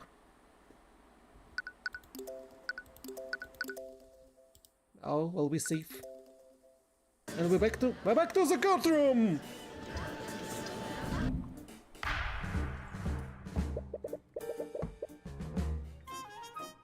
Court is now resumed to the trial of Beatrice Fraga. Let us review yesterday's proceedings. There was much debate over William Fraga's inheritance. More specifically, it was unknown whether the defendant had any claim to her father's inheritance. The detail was crucial in demanding whether the defendant even had a motive to commit the murder. Luckily, the victim will was supposedly read earlier today, and it is now part of public record. What was the readiness of the will reading, Mr. Cuthbert? William Fraga was planning to leave all of his assets to Jaden Van Sactus, his hopeful son-in-law. However, this was predicated on the condition that Jaden marries the victim's daughter Leify. And it's clear that Miss Leify will never follow through on this engagement. If the engagement is not made in 6 months, William Fraga's assets would be divided among his 3 daughters. I see. So there was no mention of the defendant's disinheritance. Correct, Your Honor. This means that the defendant did have something to gain from the victim's death. Your Honor, despite the confusion around the victim inheritance, there's still very little physical evidence that implicates my client. May I remind you that Miriam Fraga was not telling the truth in yesterday's proceedings? That itself is extremely suspect. And William Fraga was clearly not above manipulation and lying. I can prove that she not only gave false testimony. I'll admit that I can't prove that. I also admit that there is a lack of apparent physical evidence to substantiate our case. Which is why the prosecution would like to call Harold Harrison to the stand. Lord Harrison?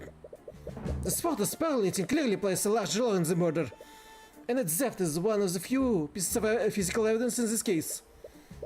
As a gallery curator, I believe he can further elaborate on how the sword was stolen that night. More specifically, you can find out about what he did on that night of the murder. I see. Well, the court could definitely benefit from his insight. Bailiff, please escort Lord Harrison to the stand. Witness, please state your name and occupation for the court. Of course. My name is Harold Harrelson. I'm the owner and curator of Harrelson Hall of History, located in home here. That is quite a little occupation. Harold, could you please testify to the court about how you discovered that the sword of spellknitting was stolen? If it will help. Witness testimony. I was keeping an eye on my gallery exhibits when I realized that my familiar hadn't returned. I cut to him telepathically, but he didn't respond. I became worried, so I went around the manor to search for him. About an hour later, I returned to the gallery and discovered this exhibit that held sword of spellknitting was completely destroyed. The activa was missing, so I reported the camp to the Knights of the Ball. At the ball, and they activated a discreet lockdown. Luckily, we found the sword and my familiar later that night. So you went to search for your monkey, and that's why you did it with the theft? Yes. The thief was probably waiting for me to leave. They might have wanted to commit the crime without anyone seeing them. Or his testimony is completely full of it. His search for Eugene must have been cover that he used to hide his actions at night. So how do you prove that? Cross-examination.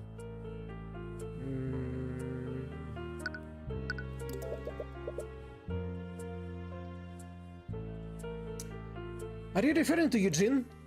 Eugene? Eugene Harrelson, Your Honor. It's the name of the witness familiar.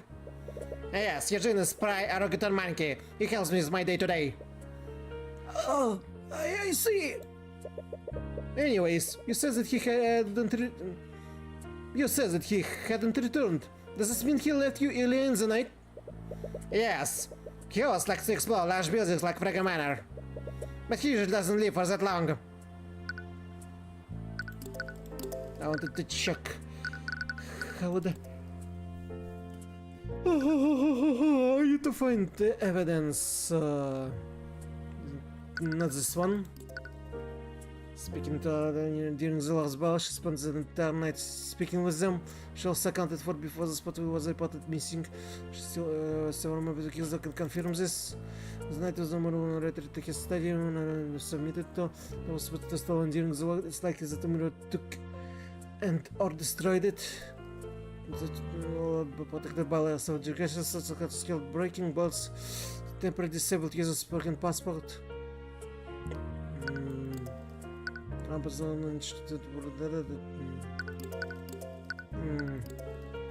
I suppose we have to press some more. Does he typically ignore you like that? Sometimes. He's a young boy, so he likes to have his privacy. I try not to pry, but I was wary of what would happen if a noble or a knight came across him. He usually knows not to bother people, but you never know what might happen. You left the gallery room? Yes. As I said, I was worried that something has happened to Eugene. Where did you go during your search?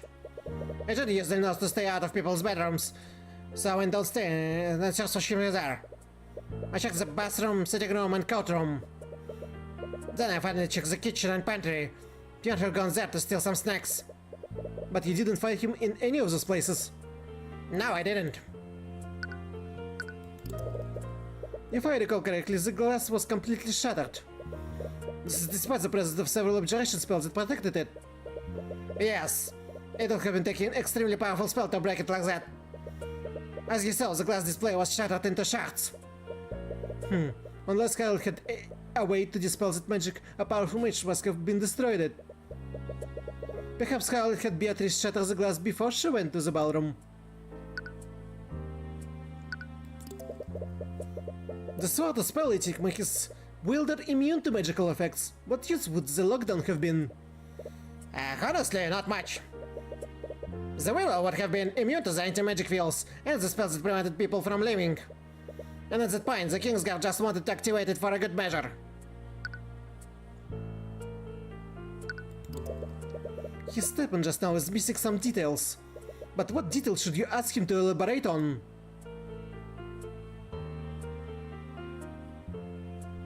How did he find Eugene? How do you eventually find Eugene that night? After an hour of silence, he finally responded to my telepathic messages. He met up with me in the gallery before he went to search for the sword. So this would have been after the Z was reported. Yes. He would have had to pick Eugene after he murdered Lord Fraga. That must have been alibis using to account for the time that no one could see Eugene. Anyways, this detail could be extremely important. Please add it to your testimony, witness. Harold. Yes, of course, Harold. He says that he went around the manor to look for Eugene. Eugene. This is he telling the truth? Truth? Maybe, but this so-called search for Eugene gave him a good excuse to not be seen by anyone. It's a decent alibi, if not without its flaws. You just need to poke some holes in that alibi.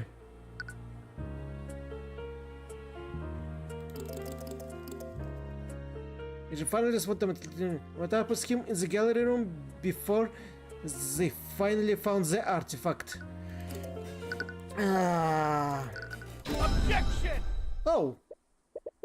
Harold! You found Eugene before you went to search for the sword of spell eating. This would mean that happened while the lockdown was still active, am I correct? Yes, as much as I was worried about the artifact, Eugene's safety was far more important. That's the thing, Harold. You said that was hours of silence. You finally sent a telepathic message back from Eugene. What? So that leaves one question. How did you communicate with Eugene telepathically? If you were both within the anti-magic field?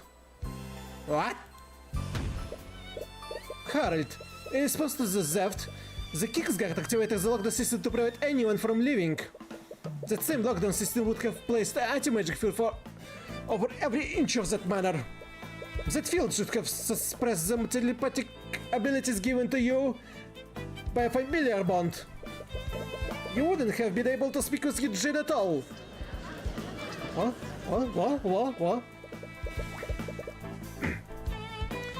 Mr. Cuthbert, are you accusing the witness of lying in his testimony?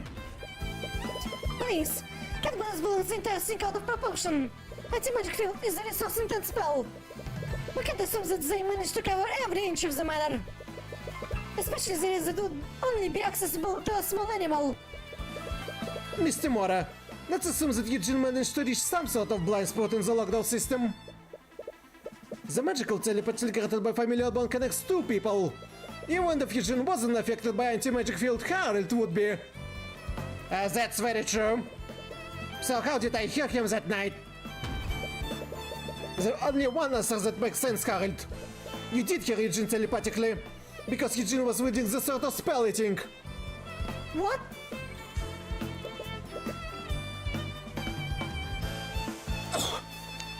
I'm sorry, Mr. Cuthbert, but are you saying that the sword of spell eating was stolen by the witness pet monkey? I am, Your Honor. It's the only way the witness testimony makes sense. She doesn't have a rebuttal. You should push this while you still have a chance. Harold Harrelson, you were the one who stole the sword of spell eating, weren't you? And what reason would I have to steal something that already belongs to me?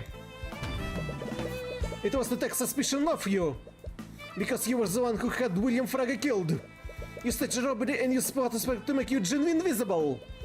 Then you sent him through the minor ventilation system. Also, you could have him murder William Fraga in his study. Well done, Cuthbert. As you just can't stop yourself from pursuing the lying witness. It's what I do best, Mr. Mora. Of course. Witness, do you have anything to say in your defense? It's quite obvious. But I completely refuse the prosecution's allegations. He's misguided, but he's just doing his job. Huh? You were expecting his source to be hostile like before. Did you also reveal your statement about Eugene telepathically speaking with you? I know better than to lie on the stand to try to save myself. I can explain how it happened, but I stand behind my testimony. Eugene did telepathically attack me during the lockdown. But how did he do it? Wait, so he doesn't know how the telepathic communication happened? Perhaps he overlooked it when he was planning to murder with Beatrice. And that's your position, Cuthbert? As the witness sent a monkey to murder William Fraga? It may sound ridiculous, but the only thing that makes sense. Or do you have any evidence to refute it, Mr. Mora? No, I fully and heartily agree with you, Cuthbert. Wait. Tyrion?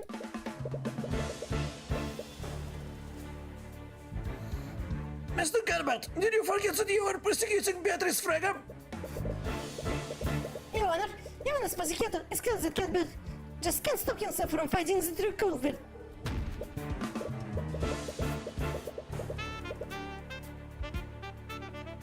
Oh, wait. I also meant to say the defendant conspired with the witness to commit the crime.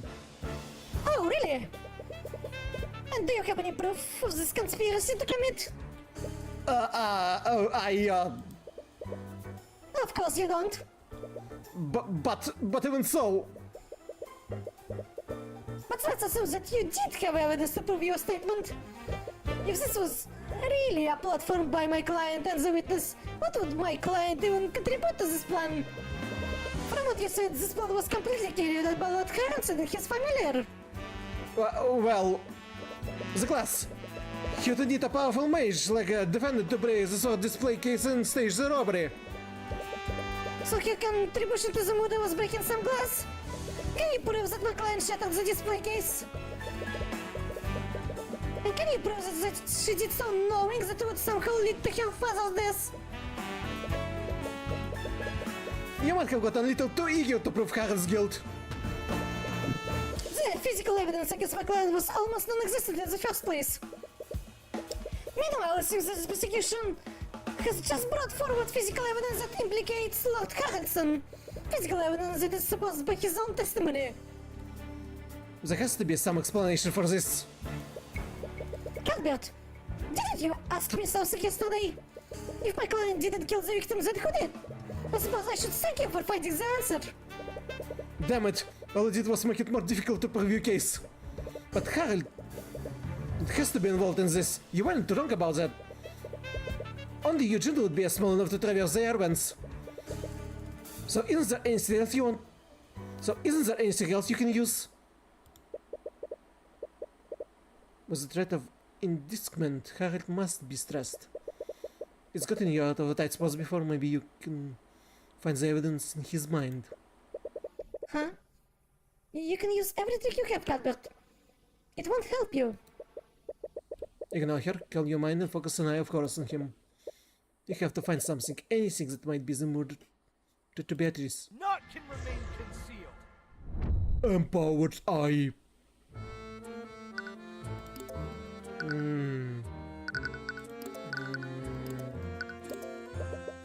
Eugene, just what were you doing that night? Did you really will this out? If only for a brief moment. Wait, he should have known exactly where Eugene was that night. Why?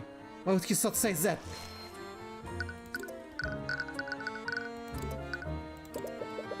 I can't believe that one of my articles was used to commit a murder. It's completely disrespectful to the culture and history behind it. What? He's speaking as if he truly had no hand in this. But it can't be true, can it?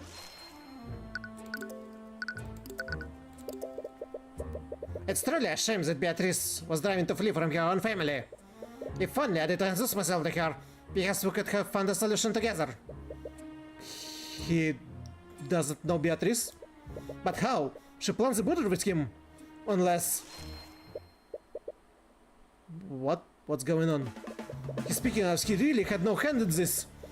You can get yourself from her, of course, but you can't lie to it. But if that's true, were you wrong about Harold's involvement? Is he really innocent?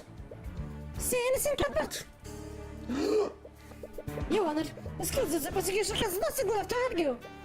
There's very little evidence implicating my client. There's a far more likely suspect in front of us right now. Yes, I must agree, Mr. Mora. At the very least, I see no reason to prolong this trial any longer. Wait! Beatrice couldn't have personally done this. Discounting the fact that she's completely blind, she was with the two princes for the most of the night. So who actually killed William Fraga in his study?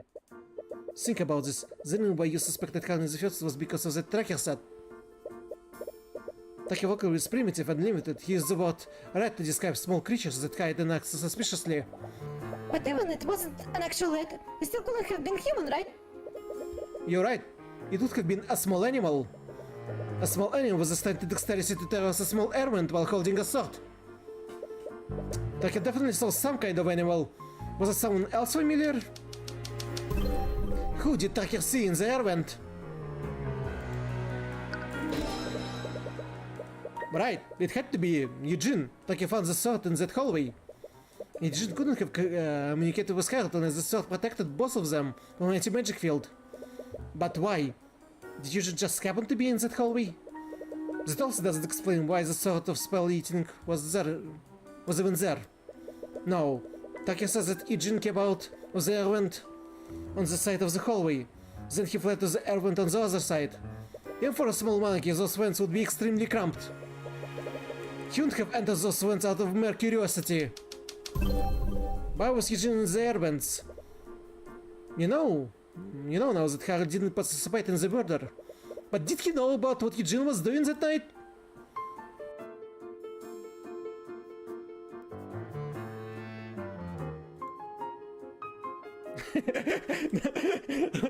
No, Eugene wasn't acting to frame Harold. Probably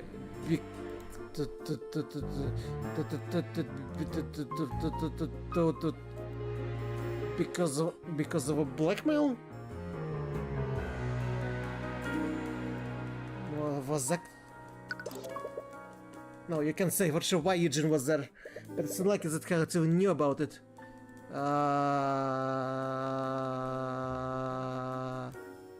No, it can be. No? Oh. No?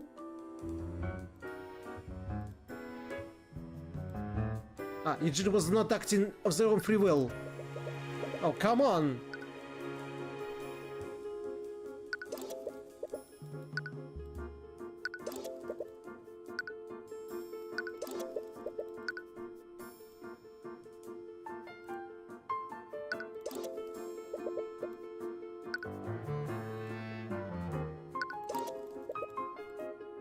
I'm confused.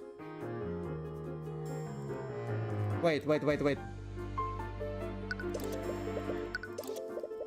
No?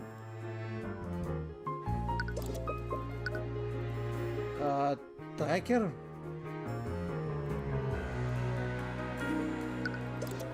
No! I'm confused. What's the right logical thought? Eugene was acting to frame Harold? No. Was acting of his own free will? Eugene was acting on his own free will. That's the explanation that makes the most sense. But how and why? Harold is the only person that's magically connected to Eugene. And even if Beatrice somehow got Eugene to follow her orders, She wouldn't have been able to direct his actions telepathically.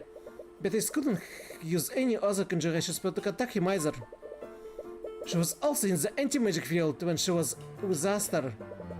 So if Eugene was the one who murdered William Fraga, was he acting independently? No, that can't be possible. How could Eugene have carried out this plan independently? This plan required knowledge of Ragaman's ventilation system. It also involved murdering William during the lockdown and destroying his will. Eugene might be a smart war monkey, but a normal monkey wouldn't have known how to identify or destroy William's will, even if Beatrice herself had trained him to do all this beforehand.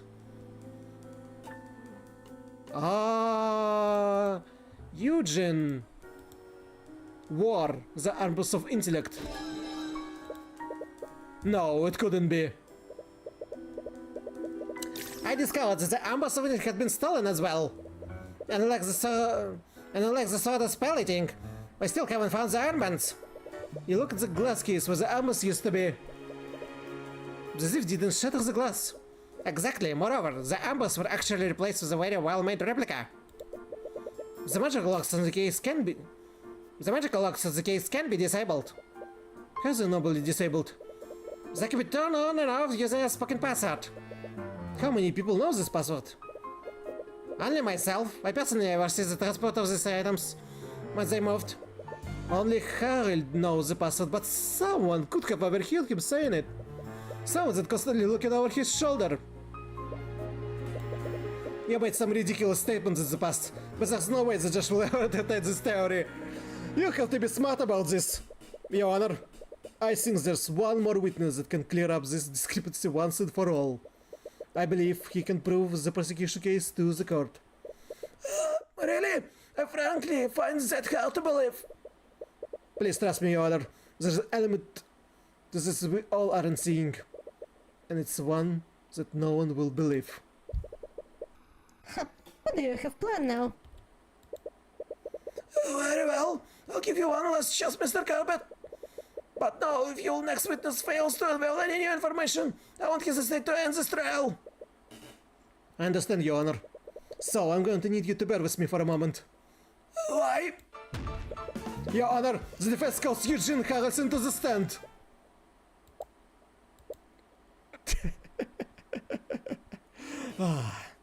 Because monkey.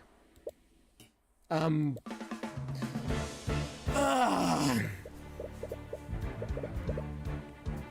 mind. Never mind. I retract my earlier statement. I'll be passing my verdict. Whoa, wait. Just bear with me for a moment. Mr. Cuthbert, I should find you in contempt for even suggesting this. Do you honestly think I'll allow a monkey to give testimony in my courtroom? Yeah, it sounds pretty out there, even for us. I'd like to remind the court of the nature of Harold's bond with Eugene.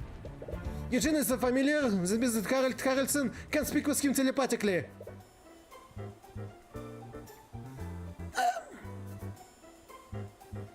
But this is absolutely... Show me the law that says the animal can give testimony, Your Honor. It may be unprecedented, but it's not against the law. What? He want animal? He want animal to testify? Oh, very well. Your Honor, you can't be serious right now. Are you actually going along with this? Mr. Mora, I am looking for any possible reason not to entertain this. But Mr. Cameron has a point. There are no laws against this proposal. So I'm supposed I must oblige his frankly insane actions for now.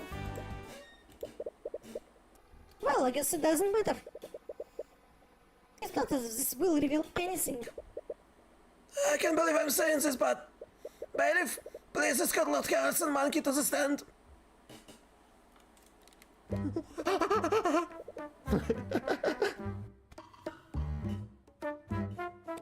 Witness, please state your name and occupation to the court.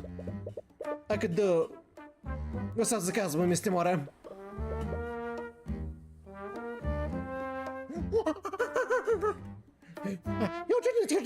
Eugene, monkey! Bailiff, make sure to stand off. Get Scarlett's in translations.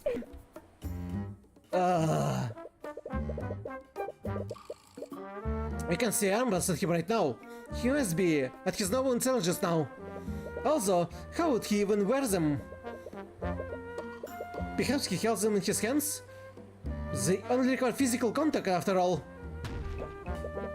Eugene, did you steal from the gallery on the night of the murder? Eugene never steals from Scarlet. Eugene respects Scarlet. Then you have no problem testifying about where you went during the Lord's Ball. I can't believe I let you convince me to permit this. Witness testimony, monkey. You should explore house. You should look for a new place to play. You should also look for spiders. Spiders, yum yum. You think Eugene still ambers of intellect? Eugene never stole from Harrod's friend. Eugene always has friends. They're strong together.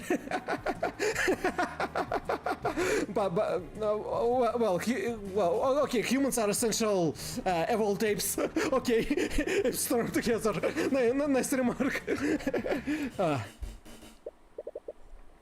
Wow, you did it, Cuthbert. You blew this case wide open. So much sarcasm.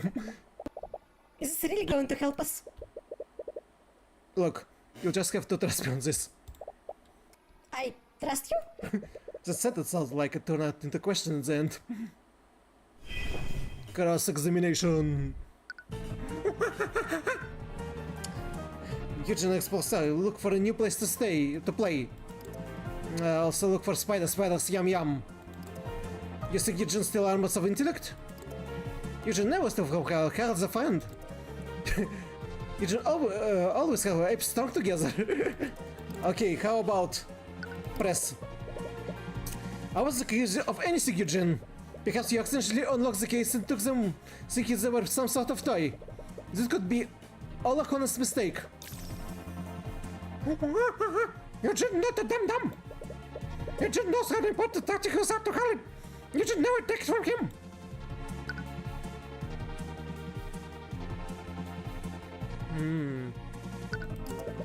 You might not have knowingly done it, but because you took one of the artifacts by accident. Eugene never do that! Then how do you explain your brief contact with the sort of spell eating? How couldn't have deliberately contacted you unless one of you was wielding it?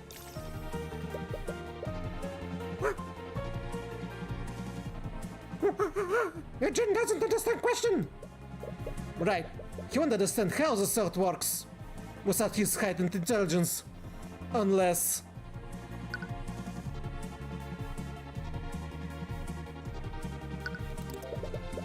Do you consider yourself close to Harrod?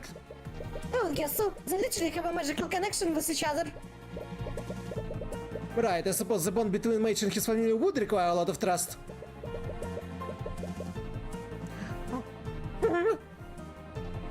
Harrod saved Eugene from Batman years ago! Eugene would never betray! So you're a rescue. Man, lock Eugene in cage! You tell people to rob peanuts at Eugene! Harrod, take Eugene away from that prison! Look up Batman! He seemed to genuinely care for Harrod. Could that be why he did this? He clearly feels in debt to him. That might have been his motive. Tyrion? I know, it looks bad. But there's more to this man than that meets the eye. If you say so. There has to be something in his statements. He had to have some awareness that was until that murder. He had to have been wearing the armband on the night of the murder, which sort of reveals that. Think about how Tracker spoke. Is that anything different in the way Eugene is speaking right now?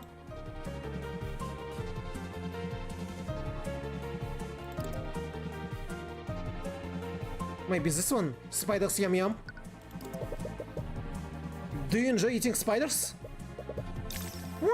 Spiders good! Лишь nutrients! Wait, really? Сам хочешь из kingdoms is interested kid. Some cultures in Eastern kingdoms interested crickets. I tried them. They're actually not bad if they prepared correctly. I don't think I could ever be that adventurous. Can we please stay on topic?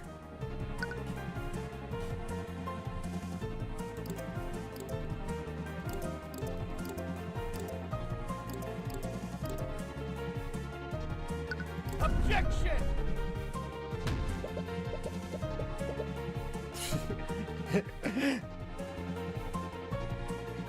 Your Honor, the witness does contradict the evidence. Mr. Cuthbert, the witness statement was menacing, but it was not contradictory. Right, I suppose I see what you mean. This one. Objection! Wait a minute. Eugene, asked you before if you stole anything from Harrod's gallery. Eugene, no! Eugene would never steal from Harrod. Cuthbert, don't waste our time by having him repeat that statement. That's the thing, Mr. Mora. That's not the same statement he made in his testimony. I asked the witness if he stole an artifact from the gallery. I never mentioned the arbors of intellect. What are you talking about now? The witness lacks the understanding to differentiate between the artifacts. It was clearly just a simple mistake.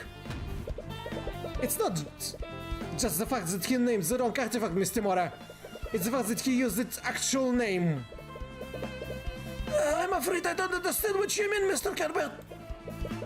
Your Honor, animals can speak the same way that humans do. Even when a telepathy is established, the vocabulary is extremely limited. Right, like you called the sort of spelling a stick before. It was hard to understand what he really meant. Exactly. So that raises the question.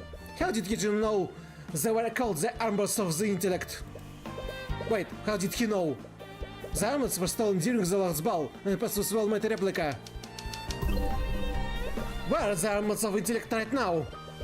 If he had worn the armors when he was sneaking through the vents, he would have never had an opportunity to put them back.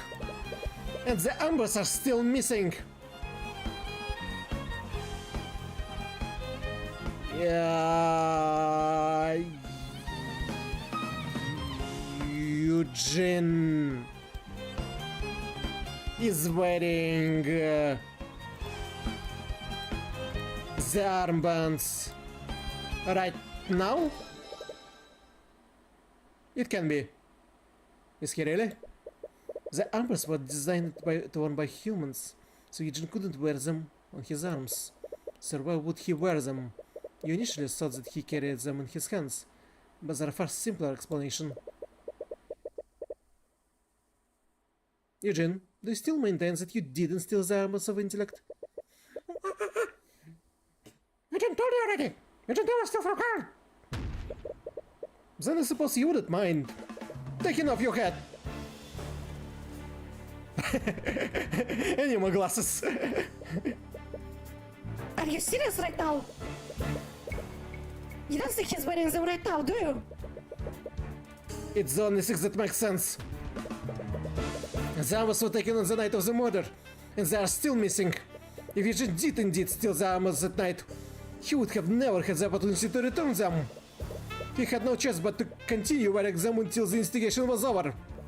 This is absolutely ridiculous. You're spinning a fairy tale. Do you honestly expect to believe that the monkey increases this beyond human limits? If I'm wrong, the witness can easily refute my theory by removing his hat. Well, what's going to be, Eugene? You see him fully break character, and he slowly but silently lifts his hat. No, you can't be serious. Everyone can see it plainly. He's wearing it's like a crown around his tiny head. From out of his head, you see him pull out something else. Well done, Mr. Cuthbert. I should have underestimated you. Are You... serious? This is probably a blessing to describe. I don't think I could bear just be... I don't think I could bear the basic myself any longer. Objection! Objection, Your Honor. On what grounds, Mr. Mora? On what grounds? Everything about the situation is objectionable. It's downright absurd. Is he seriously Beatrice's accomplice? But, Mr. Mora, I can't deny that clearly in front of us. I was not ready for today. How's he even talking right now? Scholars believe that humans and apes evolved from common ancestor. Because all apes can speak the common language under the right circumstances. What? Please! I'm upset your society! I think calling humanity a world is being quite generous. This can't be happening. Well? Are you all done gawking at me with you bunch of simpletons? Are you all done gawking at me like a bunch of simpletons? Simpletons? Wait a minute. What? So it... Oh. It wasn't Harold Harrington's thoughts. It was Eugene's thoughts. It's quite difficult to separate me from actual historical accounts. Right, I remember encountering similar problem at the Imperial Academy. You must become dedicated to your studies. So there's a simpleton in the Imperial Academy. Rude, but you suppose that can be helped. Every instance thoughts that you have seen from Harold, they weren't Harold's thoughts at all. They were Eugene's thoughts. He's been wearing the armor since you first met. But I still don't understand. Why would you even take the armor in the first place? I'll admit that the Lord Boss was one of many occasions. The first time I touched them was due to sheer chance. You put them on by accident? My only way I can tell was the noun by its glittering sheen. I barely wanted to touch them. When I first held them in my hands, I experienced a sense of clarity that I never felt before. I was afraid of what I experienced, so left them alone. But as I returned to my primitive lifestyle, I couldn't stop thinking about what I felt that day. You were hooked. I wouldn't quite phrase it like that, but it's about you're not wrong. I already knew a passage to Harald's vault, so I came in from time to time and indulged in Amber's power. But the more time I spent with my awakening intellect, the more I craved its power when I had to put them away. And that's what you made the replica. Well, no one was watching, and it was the plan to distantly take the armbands. I would eventually discover that they were stolen, but he would have concluded that a noble from Lord Bull stole them. Because of the pressure that he was receiving from the crown. I'm not proud of what I've done, but I don't expect a six to reach this point. I didn't expect someone to steal the sort of spell eating as well. I certainly didn't expect a murder to happen that night. So you still maintain that you're innocent? Oh, of course I do. I stole the arbors, but I did not murder William Fraga. I did not take the sort of spell eating. I'll be terrible, right? Witness testimony, what happened? I'll admit that I took arbors and replaced them with replica, but I was not who stole the sort of spell eating. The swords were completely different from one another. The display case was a sword that was completely shattered. I spotted this one when I was exploring the manor. It was lying in the middle of the hallway. I wondered why such important article would be lying there, so I took a closer look to expect it. Then when I heard Harold call out to me telepathically, the stone must have been protected me and Harold from anti-magic shield. I wanted to take a sword and return it, but the wild dog chased me away from the scene. He has a point. He didn't need to shatter the display case of the sword. Yeah, he already knew the passwords. But Raggy said that Eugene was the one who dropped the sword. Furthermore, he escaped into the air vent that led into William's study. His actions that night were definitely not as innocent as his testimony implies. He must have lied somewhere.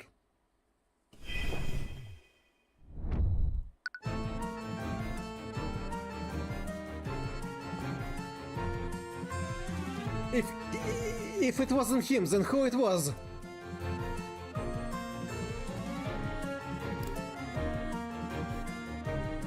In the middle of a hall,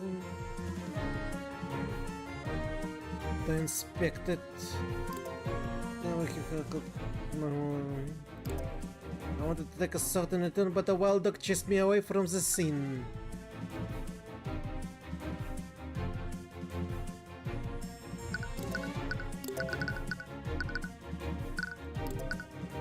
This must follow the set of hall will be at his bedroom.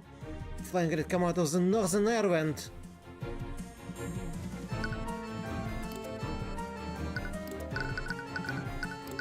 Objection! Not this one.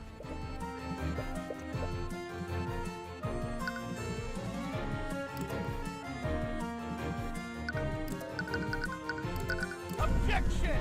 Nope, not this one.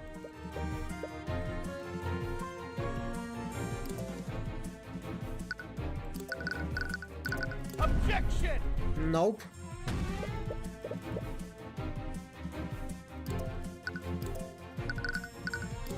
Objection! Aha. I knew it was this this clue, and just guess the right one. Eugene, I'm sure you were aware of this, but the best way to lie is to hide false detail within many truths. What are you trying to insinuate, Mr. Cuthbert? I said that you were heading from the terrace to the gallery. Did you take any detours? Of course not. Was the arrows terrified while tension was slowly fading. I wanted to return to health as soon as possible. Witness, I'd like you to take a look at the floor map of Frega Manor. This is the location where that wild dog found the sword of spell eating. So tell me, Eugene, how did you spot the sword of spell eating when it was hidden in the hallway north of Beatrice's room? What was that? Why are you nitpicking such an insignificant statement? He probably just got distracted and went down the wrong hallway. Miss Timora, Eugene came from the rooftop garden. That he was adamant that he went directly to the gallery to reunite with Harold. Even if his instinct was muddled, he was intent on reuniting with his worried companion. He definitely took the direct route. But if he did, he would never have been able to see it into the hallway. I see your point, Mr. Cuthbert, but what does this mean? It means that the witness lied about where he was before he discovered the sort of spell eating. He wasn't coming from the rooftop garden. He came from the air vent in the specific hallway. So why were you in that hallway, Eugene? You lied in your testimony. Was it because you wanted to hide that you were really doing that night? Admit it, Eugene. You snuck through the air vents to avoid detection. Then you used the air vent in that hallway to break into William's study. After that, you murdered him using his letter opener, didn't you?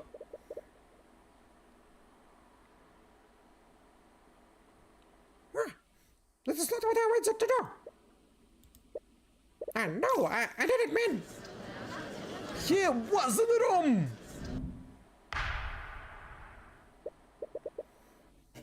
Order on guard! Witness, is this true? Did you break into William's study during the lockdown? Yes, I did. I know your study. But not for the reason you think. William Frege was already dead when I got there. What? What did you just say? It's true. Do you honestly expect us to believe a story like that? How could someone else have killed the victim before you go there? Taking to the sort of spell eating. It was the only intelligent creature that could walk through the air vents. I understand how unbelievably suspicious it sounds. What do you think I liked in the first place? What is the truth, Mr. Cuthbert? You have to believe me. You don't see any contradicting thoughts through the eye, but it hardly absolves him of guilt. But could he really be telling the truth? If that's true, that only brings you back to the one question you've been asking since it all began. Who really did this? Okay, Eugene, let's assume you're telling the truth. Do you actually believe me? Let's not get ahead of ourselves. You're still my only suspect for this, but I know better than anyone about jumping to conclusions. So I'll give you benefit of the doubt for now. Hey, see. However, if you want to absolve yourself, I need to tell me about what you really saw that night. There might be something, anything that might point to who really did this. Very well. I'll tell you what I saw. Also, I thought you'll believe me. Witness testimony. I discreetly made my way to that hallway to the another airvent. I exited the airvent to that hallway and tried to leap into the other side. I'm not sure it was my waning intelligence or my desperation, but I collided with something that I didn't see. I fell to the ground and found the sword of spell eating laying next to me. I wanted to retrieve the sword, but the wild dog forced me to retreat. That is it. I continued to make my way to the study. And that's when I found William Frege. He was dead on the floor and laying a pool of blood. And I saw blessed by a second kill not by himself. I fed the wolves that he was drafting, so I destroyed it. What? Frankly, Mr. Carlson, I found the story very difficult to believe. I assumed as much, but you know what they say. There's a stage as fiction. Is it more likely that you murdered the victim? You're clearly trying to cover up for what he did by saying that he was already dead. Honestly, I really don't know what to think. Is he really telling the truth? How do I prove him wrong? I discreetly made the way to another event. I exited to the event as it called it. I to leap to the other side. I'm not sure if it was my waning intelligence or my despair, but I collided with something that I didn't see.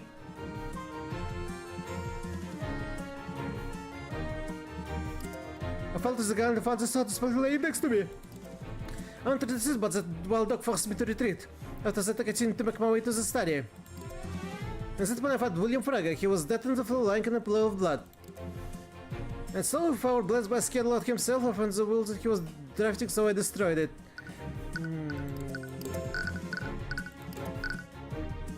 So for the hallway Beatrice's bedroom, so flying and it come out of the northern airband, Tracker scared it away. When it happened, Red supposedly dropped the sword of spell. I think Tracker took the long back to Beatrice's room. He studied modified this will. He died because he will be submitted, so he's not valid. That was supposed to stolen during the lockdown. Just the murderer took it or destroyed it. Speaking of us at the Vanguard, he just spent the entire night speaking with them, so because what they put it missing.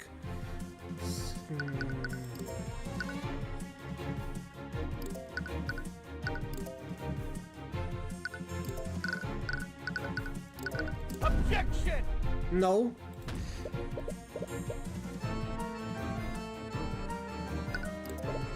So you were the one who took the will.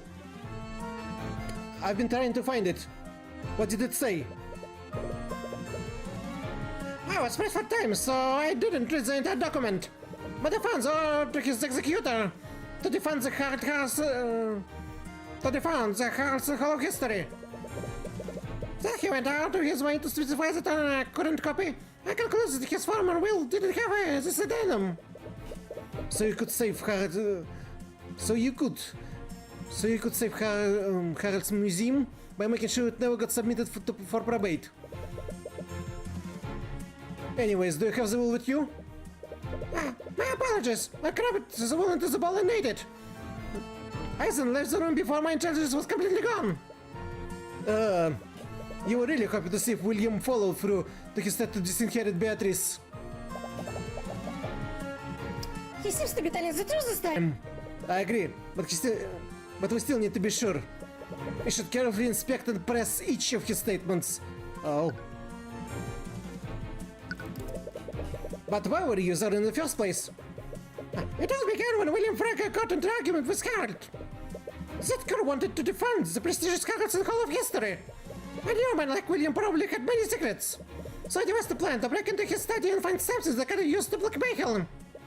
As you know, there are small airwinds in that hallway, and connected to William's study on the ground floor. I was aware that William was planning to stay in his study all day. So I said I could look for the documents without anyone seeing me. I suppose that does make sense. But is he really telling the truth? What happened when you tried to leap to the other event, Eugene?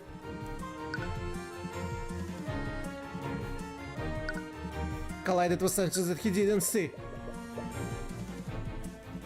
I thought monkeys were extremely dexterous. Are you just clumsy? I have impeccable dexterity. It sounds like you're stuck in here. I must have been muddled from losing the Arbus magic. How did you know it was a sort of spell eating?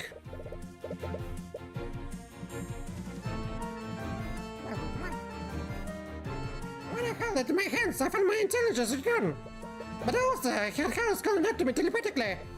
He was clearly growing worried, so I knew I needed to move quickly. Does this wild dog have a white coat of fur? I did. Are you acquainted with him? Something like that. Well, next time you meet him, tell you that I don't appreciate being called a rat. I'm a predator orangutan. You can understand him? I picked up a little of Kenny language throughout my life. I'm also fluent in squirrel and pigeon. I can also speak all, but I admit it barely conversational. As much as you want to test the Lysiosa's claims, that's not around to the case. What happened when you entered the study? It seems awfully convenient that he was murdered before you arrived. I know how it might seem, but I'm telling you the truth. And do you have any explanation for how the assailant broke into the study without the sword? Unfortunately, no, not. Please say something, your testament doesn't match with the evidence. Whoever did this either entered throughout the vents, or they used the sword to nullify the lock. And your own testimony states that the sword was abandoned in that hallway. It doesn't match up with what you thought happened, but it really contradicts the evidence you have.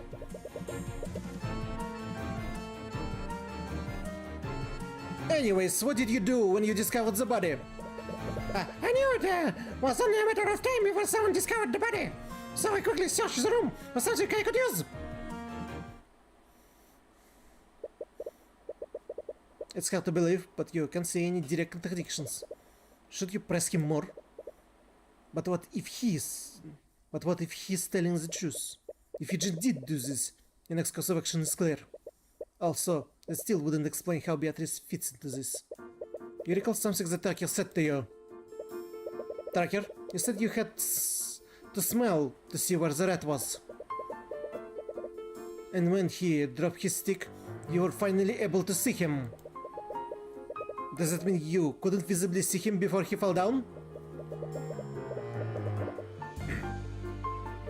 Yeah, Tracker couldn't see the rat with his eyes, so Tracker used his nose to see it.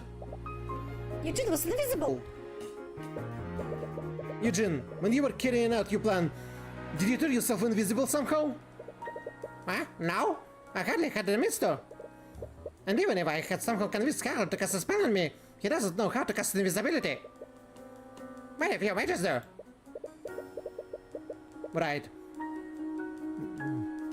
You recall Eris saying the same thing during the Nightgrave trials.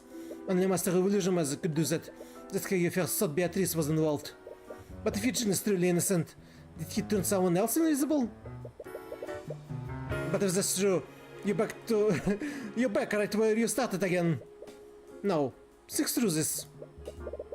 Eugene says to me feels in blanks had been missing. I fell to the ground and found the sword of spell eating laying next to me. How do you know it was sword of spell eating? When I held it in my hands, I found my injections were on. Balls had held coming at me telepathically. He was clearly growing worried, so I knew I needed to move quickly. I went to retrieve the sword, but the small dog forced me to retreat. After that, I continued to make my way to the study. And what happens when you cross-reference that was Tracker's testimony? This when Tracker smelled a mild flying rat. Tracker could smell where the rat was, so Tracker buckled him. Tracker must have scared rat because he fell into the floor and dropped his stick.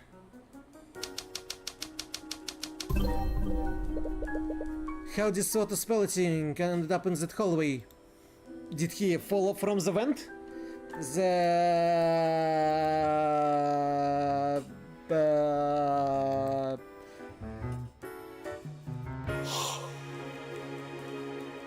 The thief dropped the sword from the vent? In the hallway? The thief dropped the sword in that hallway. But how does that make sense? Did they hide the sword there like you originally thought? No, that hallway was close to the gallery. There are plenty of better places to hide the sword. If it weren't for the tracker taking it, it could have been found even sooner. Dylan must have accidentally dropped the sword there. This can only mean one thing. Why was the thief in that hallway?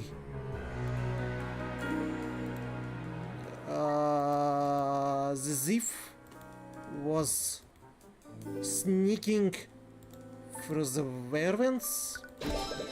The thief was also sneaking through the air vents. That's the only reason why they would be there. But that would imply that the thief was as small as Eugene. Could it have been another familiar, and if so, why didn't Eugene notice them? Wait.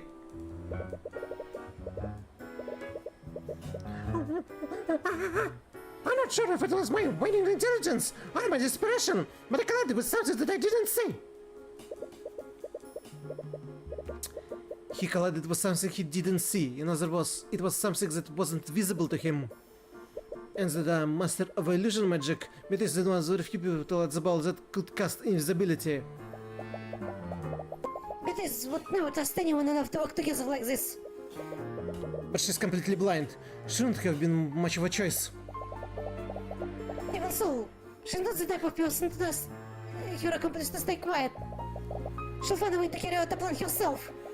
But she only employs someone else's help if she had full control of them. Have you been approaching this situation correctly the entire time?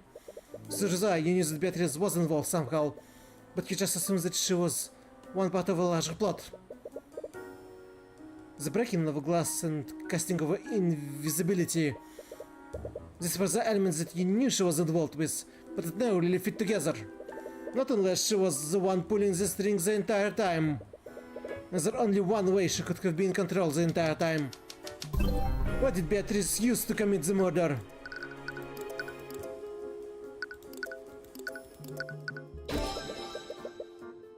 She probably had family of her own. A couple of memories slot into your mind.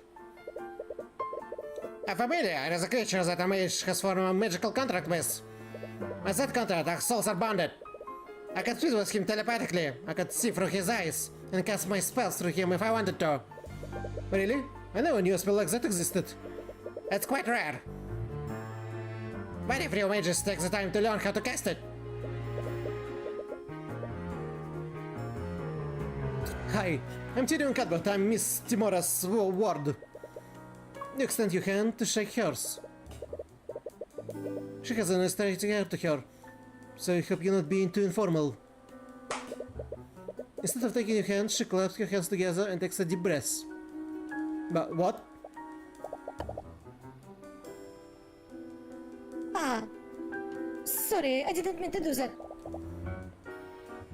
It's a bit of habit of mine. Oh. Nevertheless, she finally shakes your hand. I heard much about you, Mr. Cuthbert. My name is Beatrice. When she does her stuck in the face, does it mean she stops seeing the through eyes of her familiar, or she starts to see from eyes of her familiar? We didn't know that she was blind back then, but you barely even noticed it. But how did she know that you were holding out your hand? Well, do you have any other questions for me? If you're wrong about this, Beatrice will surely be acquitted. And after that, the Inquisition will turn the attention to Harriet and Eugene. But there's only one way to know for sure. Your Honor, the prosecution has no further question for the current witness. He is dismissed. What? Huh? I see. You have something else planned, don't you? Yep, and I actually need your help. Really? You tell her about your plan. Really? I feel like you're making some big assumptions there. What is the Inquisition check for something like that? I know. It's the best play we have. Do you remember what Stillman said yesterday? But at the moment the guards saw the body, one of them cast detect magic. With a spell, they would have seen any invisible people hiding in this room. Wait, you can use detect magic like that? Of course, it's standard procedure. Like all spells, invisibility leaves traces of magic on the person it cast on. So mages can use detect magic as a way to see through the invisibility. If everything goes the way I think it will, you'll be able to confirm its location. Once you do it, you just need to reveal it to everyone. Alright, I'll follow your lead then. So, Mr. Cuthbert, how do we proceed? Your previous witness brought about more revelations that could have our request. However, you still haven't given a substantial explanation about how the murder occurred and who actually did it.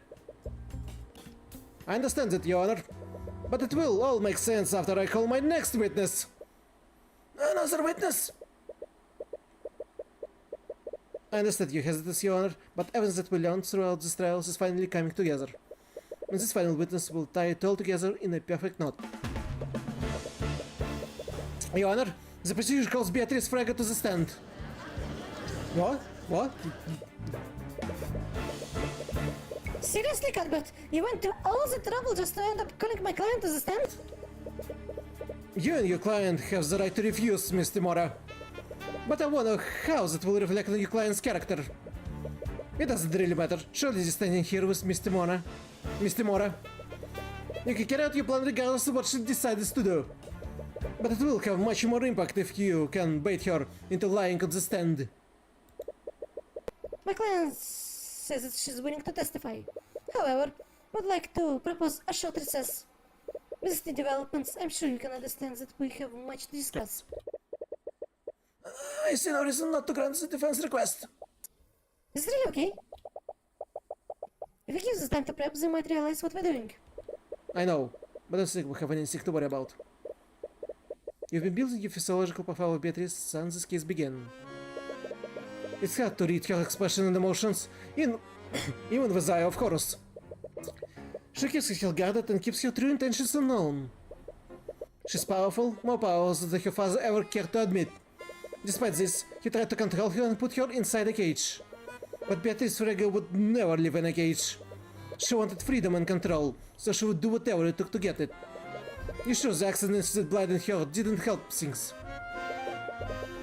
When everything was said and done, she abandoned everything, her wealth, her status, her family.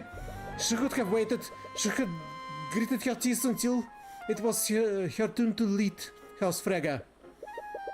If she was willing, she could have secretly pushed her father past the gates of death herself. But she couldn't bear to live like that, even temporarily. I have no idea why this is how she chose to do that. Perhaps it had something to do with our meeting. But you do know one thing. Beatrice Frege will never put herself in a position of vulnerability. If you endanger her freedom, she will make sure that she can see who she's up against. In the interest of giving the defense time to deliberate, we'll be taking extended recess. Court is adjourned.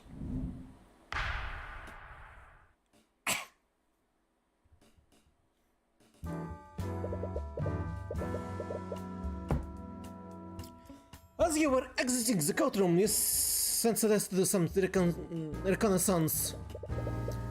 Issues could be similar to when she scanned Valentina during the Nightcraft trial. Tyrion!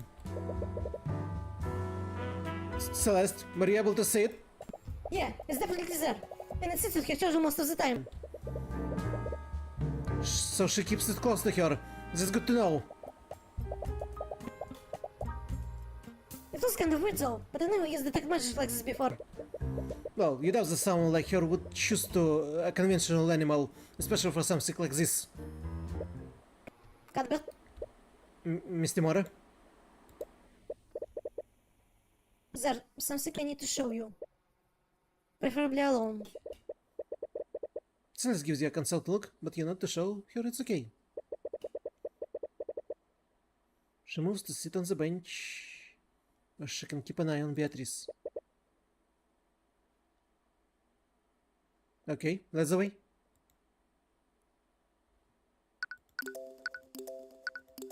Is something gonna happen to us? Mr. Mona leads you out of the courthouse into the city. Every time you ask her where she's taking you, she always answers your questions.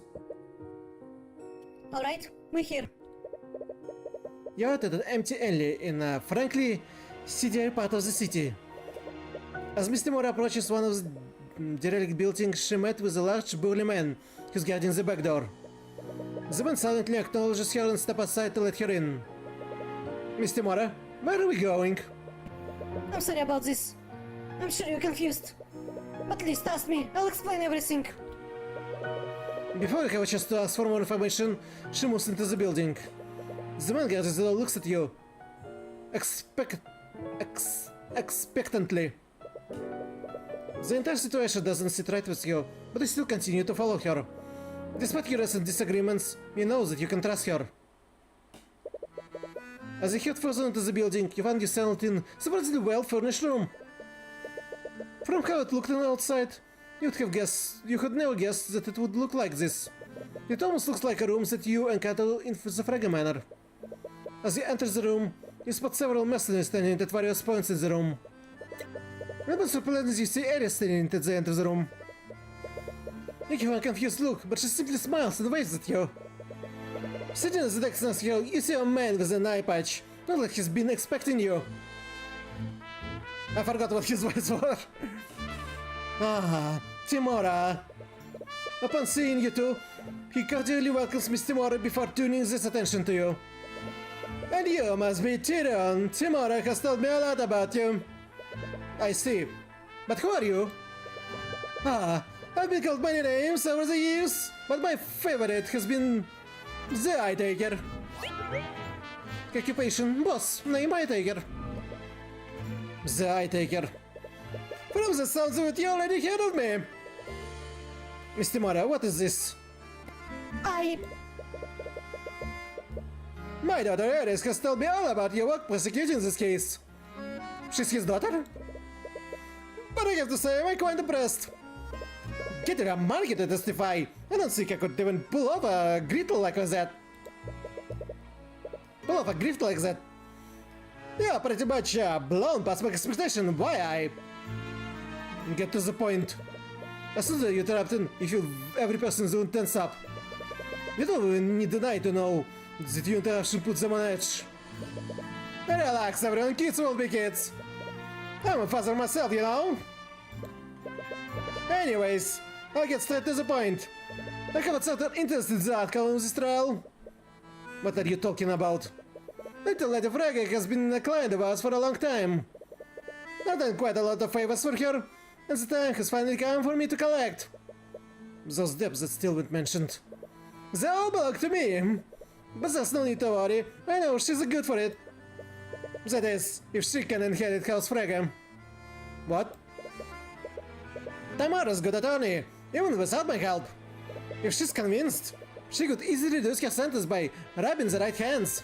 But you see, there is a pesky slayer rule. This is the Cuthbert. I need Beatrice Frege to be acquitted in the current trial. So that's what this is about. House Frege's gold? That's what you help your murder William Frege. Please, my goals are really so short-sighted. I have big plans, not just for Beatrice, but for this entire kingdom. I need House Frege for that. Just like you needed Justin Way? Tyrion! Ah, Justin, it's really a shame what happened to him. Don't act so innocent. You could never try to rob Dark again if you didn't threaten him. Is that so? Do you think I just randomly showed up at his house one day, demanding gold? He was the one who came for me. He was the one who came to me for help.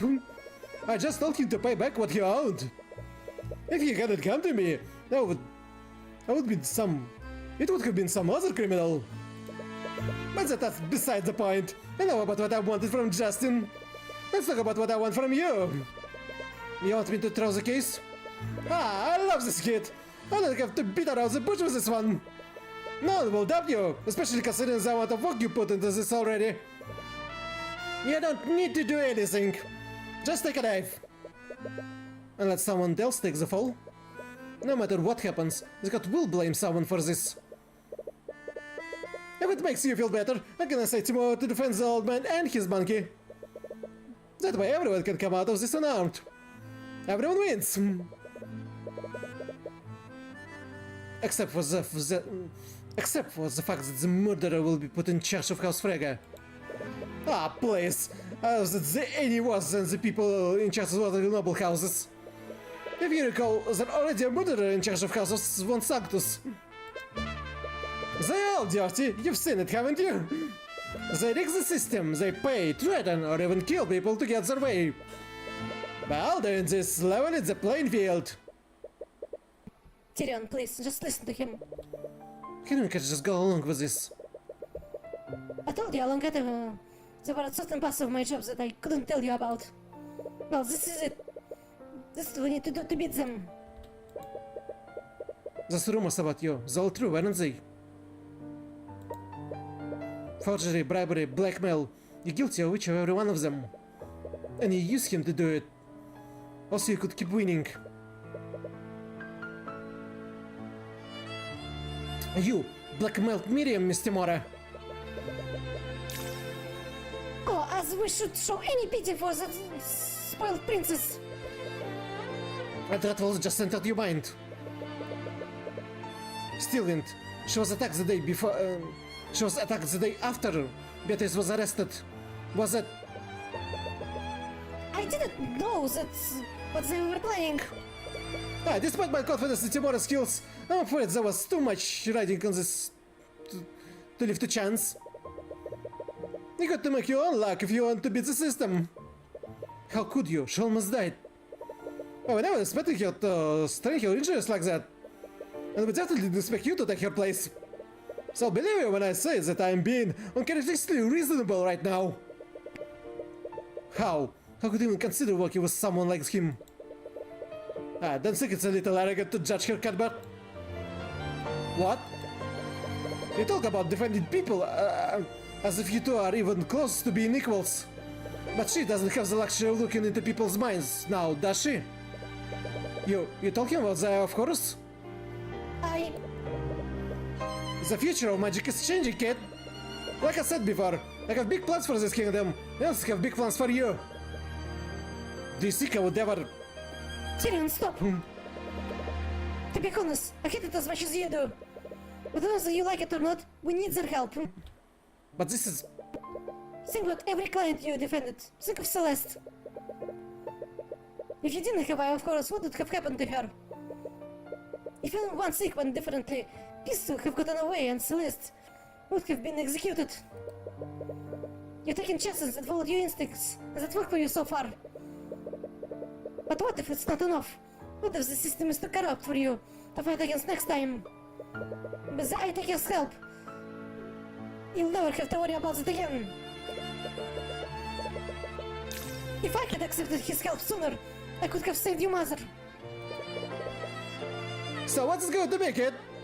You already know about what happened to that Stillwind brat. So I don't need to tell you what will happen if you don't play ball. Wait. No. What? Maybe you're right. Maybe I can't always win against the nobility unless I play dirty like they do. But this is wrong. Tyrion! I'm not going to compromise my principles. Not even for you, Mr. Mora. I'm sorry to hear that, kid. I really am. With one motion of his hands, every mouse in the room draws their weapons. Please, you don't have to do this. But every conviction you had before is slowly fading. You should have never entered this place. You knew something was off. There are about a dozen mercenaries here. And there are even more guarding the way out. You're nowhere near as physically strong as Celeste, but maybe you can make a break for it if you get... But maybe you can make a break for it if you get lucky. No. Celeste? What the? How did you get in here? My whole job was keeping this guy safe. Do you gonna secret just take him to this close location? Huh. It doesn't matter, as one girl will make a difference. Well, what are you all waiting for? Is it really her? Upon seeing Celeste, the mercenaries cautiously step back. No one wants to make the first move. This monster is Saura. It has to be her. What the hell are you doing? You have you surrounded. Despite his command, now takes a step forward. Look, let's all just sit down and talk about this rationally. Perhaps a different approach is warranted here, father. What? Could I have the opportunity to speak with Mr. Cuthbert? I believe I can make him see things our way. I'm sorry, sweetie. She's done it again. Well, I've been wrong before. I'll listen to you, love. Shall we go, you two? It's exactly what she says with her sword drawn, but unlike the mercenary Sajeas seems unmoved. She barely walks past her and out to the exit. You and Celeste exchange glances and follow after her.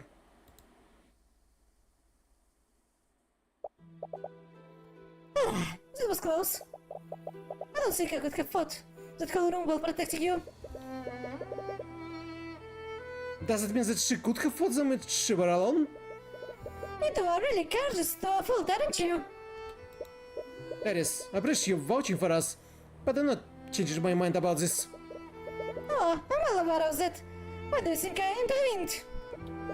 Oh? Well, thank you. Is it really okay? Won't you let me mad? I should ask Tyrion that same question. You said you adopted my true colors and rejected them. How is the two of you going to move forward? She's not my... Isn't she though? She lost any right to deny it at the moment she took it upon herself to raise you. She only did it because I asked her to. It wasn't her choice. Oh, but it was. How old were you when your real mass was executed? 10 years old? Ares. Back then you barely knew Timora. It would be a stretch to even kill her, a family friend. She was the adult in this situation. And what did she do? She fed you anger and hated for the nobility, instead of allowing you to possess your grief healthily. Timora took you away from your only friends and isolated you from society. She even homeschooled you, didn't she? That... As a result, you never formed any other relationships. You met your first close friend at the age of 20. And she was your client. Don't you think that a bit sad? She isolated you because she wanted to use you. That's not true. That's not why she... Proud I seen today, you clearly have no idea who Timora is. And with the eyes of Horus, you're clearly a terrible judge of character.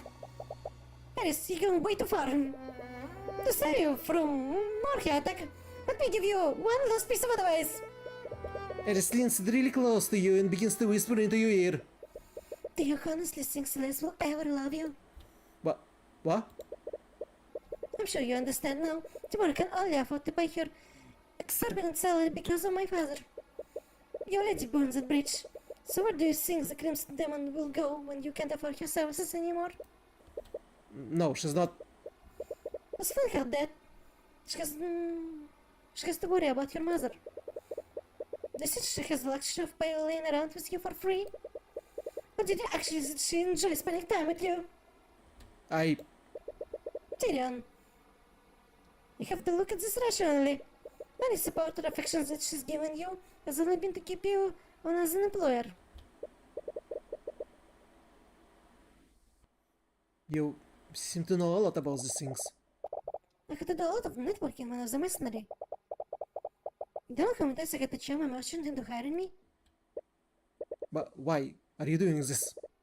Because I want to find a... I'm just trying to keep you from getting hurt. She's done it again. It might seem cruel, but you have to be realistic about these things. You trusted Timora and she betrayed you. Try not to make the same mistake twice. Celeste didn't hear anything she said, but she seems to notice how it's affecting you. Ares, that's enough. My apologies. I admit I've been too blunt sometimes, but I do hope you'll think about what I said. Anyways, the trial should be starting soon. We should make our way back to the courthouse. I'm genuinely curious to see how the trial ends. Hey, Tyrion, are you okay? What did she say to you?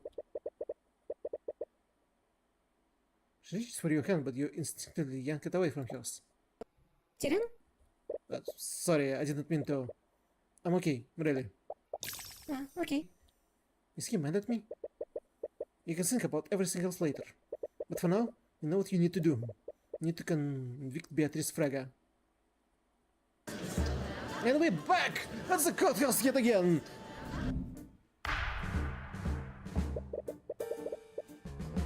Court now resume for the trial of Beatrice Fraga! Is the defendant prepared to take the stand? Timora, I ask you a question. Is the defendant prepared or not? She is. Is the prosecution still wants to move forward with? The prosecution will be moving forward with this. Please bring in the witness.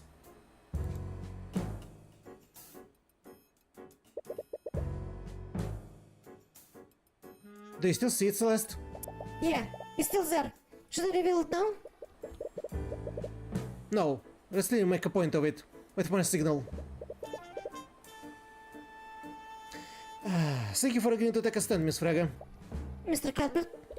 It is my understanding that you were with the two princes for the most of the night? Yes, I was. Which is why I'm still quite confused at why I'm being charged for this crime. Out of everyone that night, I have thought my ability was the most solid. Well, my alibi was most solid. That remains to be seen. Clearly. Anyways, that you still maintain your innocence, you have no problem going into detail about your supposed alibi. Witness testimony. As you know, I was with Crown Prince Esther and Prince Alaric for the most of the ball. I went there after my meeting with my father and remained with them until I was arrested for his murder. Lord Stillman and King Zed kept watch over me for the entire night as well.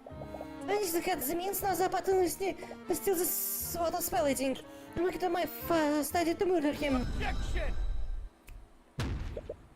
No, I didn't have to do anything. Thank you for the follow. Oh, no, thank you for the follow, for Frankie One. Welcome. And that, Miss Fraga, is where you're mistaken. You definitely had the means to commit both crimes while under the eye of everyone there that night. The most effective tool an attorney has is revealing a contradiction in the witness testimony. It's not only completely shattered your opponent's arguments, it also makes the court doubt whenever the witness is acting in good faith. Usually used evidence to reveal contradictions like this. Now, Celeste. Aburio! Wait, what are you doing?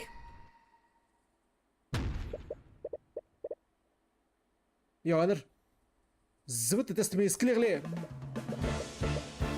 Oh my god, what the hell is that thing? Tyrion, get behind me! A monster! It's a monster! Someone calls the Inquisition! The King's Act! Anyone! Your Honor, can you please restore order? Your Honor! Yeah, he fled out the back door the moment he saw me. It can talk! It's a demon! It must be! It's like the legends say! Can we all just calm down? It takes a while before you can get everyone in the room to settle down. Eventually, it appears that the demon wasn't intent on harming anyone, at least not yet. The court ordered extra guards just in case, and you eventually able to bring everyone back to the courtroom.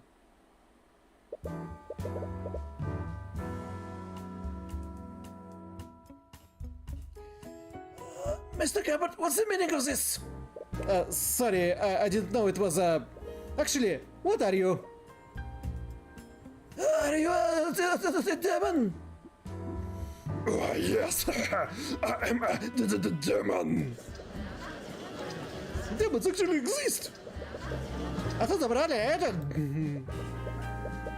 Your Honor, not only do demons exist, the defendant has made one into her familiar. She's only mad in literal sense. She constantly looking through the eyes of her familiar to see. And? What do you mean, and? It's pretty obvious that making a pact with the demon is incriminating by itself. Tell me, Your Honor. Is it also why one got prohibited in the court with the demon? They don't, but... That my client has committed no crime. Even so, why do you do if we were not revealing Marunas likes it. Marunas, is that your name? It's what most people call me. Occupation, demonic familiar, name Marunas. Well, I suppose you have a point, Timora. Having demon as you feel isn't technically illegal. However, this does prove that the defendant had a way to commit the murder. All was under the eye of everyone in the ballroom. She could have sent Marona upstairs to the gallery and then had him steal the sword of spell eating. After that, they would just need to traverse the vents into William's study, just like Eugene did that night. The first of his demon proves that she could have done that. What do you mean? You saw how everyone reacted when they saw Maruna's form? A monkey may have raised some eyebrows, but someone surely should have reported Maruna if they saw him. Timora, your client is a master of illusion magic. Can I assume that we'll find invisibility in her spell compendium? You might. And with the connection granted by a familiar bond, she could have cast the spell on him regardless of where each of them was? I'll admit that my client does know how to cast invisibility. But you earlier raises another question. Could my client continue casting it unnoticed? Continue casting it? You'll understand once I go over the events at night. At an unknown time, someone stole the sword of spell eating from Harrison Gallery. Due to the timing of this, I'll admit that it would be logically consistent if my client was the thief. However, sometime later my client met with the Crown Prince and was watched closely by the King's Guard. From witness accounts, including yours, one of this happened at 12:45 a.m. And since this time, my client didn't leave the King's Guard side. It was around this time that William Fraga retreated to his study and locked the door. He made a point of telling everyone that he didn't want to be disturbed. Then, at 1 hour and 3 minutes a.m., Lord Harrelson finally discovered that the sword was stolen. He reported the theft to the King's Guard and they activated the lockdown system. Shortly after the report, Lady Fraga tried to speak with her father about the theft. William Fraga reiterated that he did not want to be disturbed. Lady saw his face, the burnt intensive illusion directly on his body. This means that William Fraga was still alive at the time. Unbeknownst to everyone at the time, William Fraga was attacked by the murderer at 3 hours 12 minutes a.m. This is confirmed not only by Ian Hughes' testimony, but also by autopsy report. Then at 3 hours 26 minutes a.m., the Kings found the sword of spell eating in my client's old room. The Kings tried to arrest my client for this, but the Conference told them to stand down. Finally, at 3 hours 36 minutes a.m., the lockdown was lifted. Ian Hughes reported what he heard. That when the Inquisition and the Kings discovered the body. That must have happened before 1 hour and 23 minutes a.m. when it was actually reported. In order to keep Marlins concealed at every step, my client would have needed to keep him invisible from 1 hour and 3 minutes a.m. to 3 hours and 12 minutes a.m. Not only that, she needed Marlon to wield the sort of spell eating to ignore the anti-magic fields. This meant he would need to be invisible for more than an hour. What is your point? My point is that invisibility has a duration of 1 hour. I'll admit that my client could have cast invisibility before she met with the Crown Prince. But if she wanted to keep Marunas invisible, she would have needed to recast the spell at some point at that night. And as you know, my client couldn't have done so during the night without the Kings not noticing it. Your logic makes sense. But it can only mean that the defendant refreshed the invisibility right in front of everyone's watching. In front of everyone! In front of entire Kings and the two Princess and Lucius Tailwind! As unlucky as it is, it's only conclusion I can come to. I had a feeling you said it, which is why we have witnesses who can confirm that Beatrice didn't perform any magic that night. A witness? Your Honor, the defense would like to call Prince Alaric to the stand. I see. He had certainly been close enough to notice the defendant's casting magic. But wouldn't Crown Prince's testimony be more suitable? Are you trying to say that Prince Alaric is unqualified to give proper testimony, Your Honor? Of course he's saying that the kid's 7 years old. No, of course not. Is the prince ready to testify? Grow a spine for Lord's sake.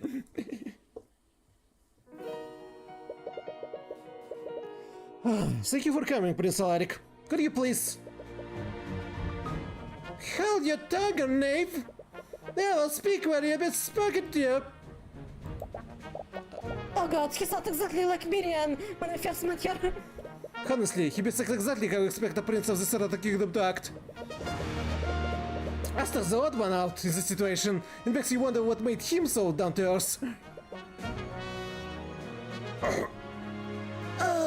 Your Highness, Mr. Cuthbert believes that the defendant used your magic while she was with you at the Crown Prince. I already gave my statement to the investigators. This man dares to question my testimony? Yes, you said it, not me. Wow, they just didn't even think twice about throwing you under. But very well. If my testimony is required to strike down these redundant accusations, I will bestow it upon you. Redundant? Don't you mean ridiculous?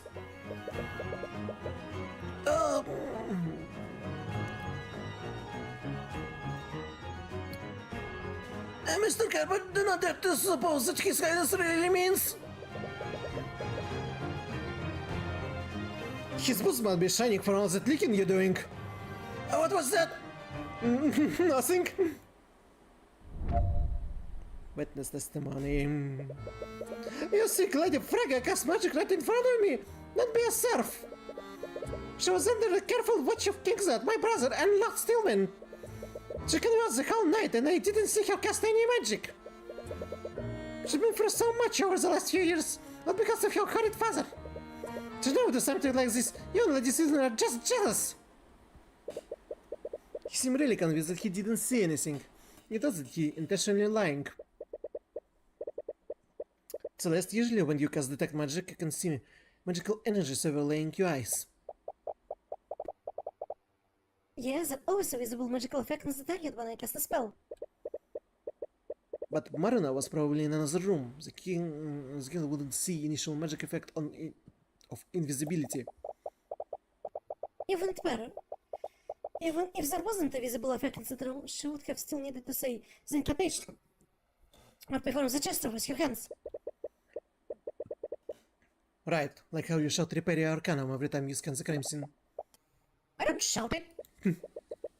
Anyway, she must have done the incantation just at some point during the night. Did she ever get the opportunity to conceal herself to do so? She was pretending to play games with the little man. Celeste, what do you usually need to do to cast a spell? There are a lot of factors involved, honestly. Stamina and focus are a big part of it. Assumes that she's in perfect condition. What's the bare minimum that she would need to do? Well, she would have to focus her magic, say the incantation, and perform the gesture with her hands, all at the same time. That sounds pretty conspicuous, but she must have hidden it somehow.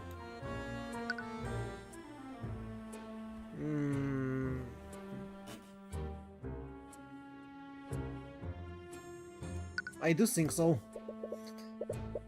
He probably meant don't be absurd, but there's not much to gain from correcting him. You may think the idea absurd, Your Highness, but the defendant was clearly good at keeping secrets. She could easily conceal her actions at some point during the night. A brief moment to say the incantation and perform the gesture would have been all she needed.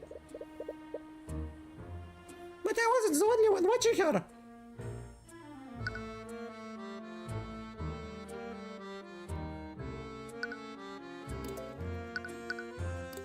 Can I use Lord Stillman's testimony? Stillman Dustin, so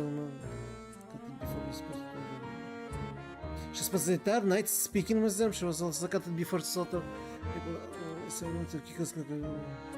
with Aster and Alan during the lots. Wait, what happened with playing with?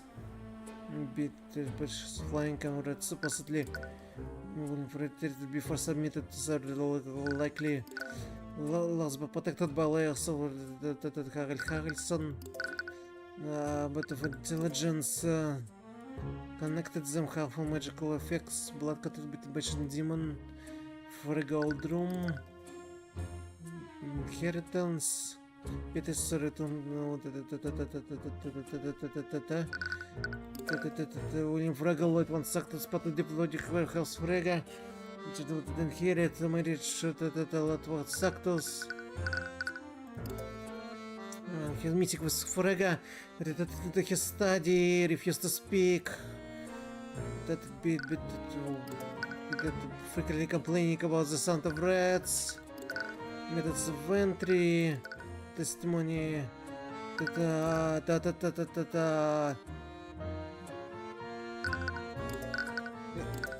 It's not here? I remember Lachsilin said she was playing with young prince all the time.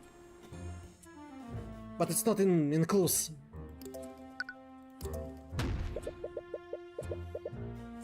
But would they have really noticed her casting one spell? The kings are the most vigilant knights in the kingdom. They are trained to watch the countermage spell. But the defendant needed to target someone who was in another area. There would be no visual indication that she was using the magic. But she would have still needed to perform the incantation and complete the gesture with her hands. He's pretty knowledgeable about the Arcanes, but as Prince of Evengard, you suppose that's to be expected.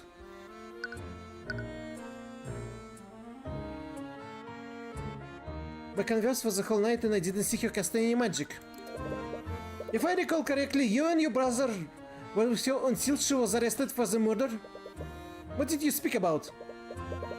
She told a story about what she did while she was away. She researched something, I forgot what she said, something about the old cult. Do you mean the occult? Yes, that's it. She was researching ghosts and demons. Considering who her family is, her research must have borne fruit. Anyways, Your Highness, could you please add this to your testimony? If I must.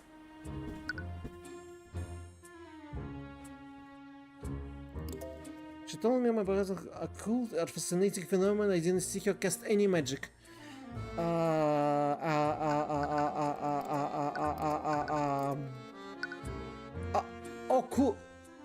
Occultare.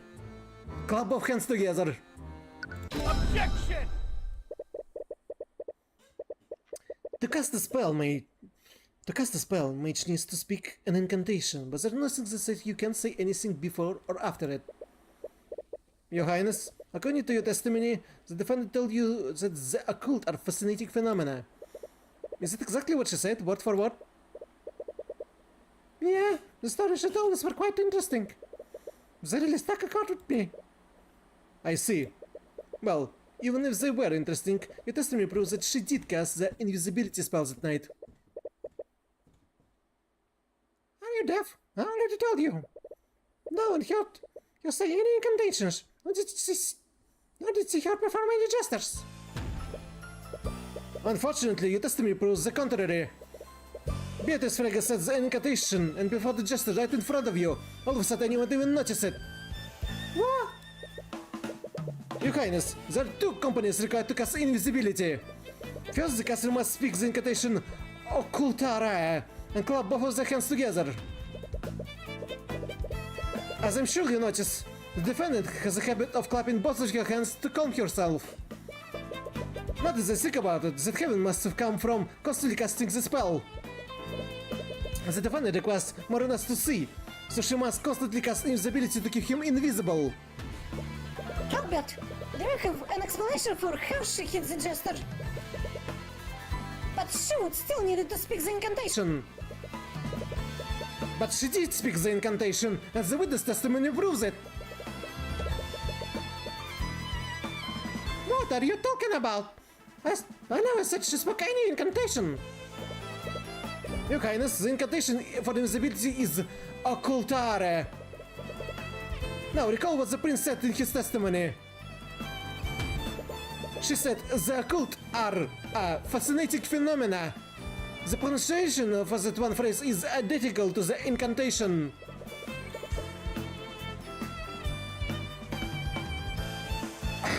I see. So she hits incantation in her dialogue. And because her target was a creature that was outside of the power, no one saw the magical effects. This means that Maruna had the means to murder William Fragget just as Eugene did. Having the means is completely different from actually having done it, Cuthbert. Very few people had the ability to shatter the display case, to steal the sort of spell eating. And even few people had a familiar small enough to traverse the vents. Which also makes Carlson's familiar are equally likely spots, Cuthbert. And unlikely my client's familiar, he admitted to breaking the William studies that night. If your client familiar is truly innocent, then why not have him testify before the court? Whoa. I see. Well, it's not as he is the first represented witnesses we had today. Is Maruna willing to testify, Miss Timora? Is Timora deliberating with Beatrice and Maruna? You can hear what they're saying, but they're clearly in disagreement with each other. Maruna in particular seems to be the most vocal about his displeasure. Your Honor, unfortunately Maruna is unwilling to testify. Why the change of heart?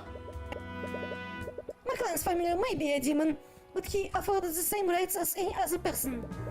He's not obligated to testify. Look at Maruna and he's grinning his very sharp teeth together. For some reason he appears to be looking at you with intense hatred.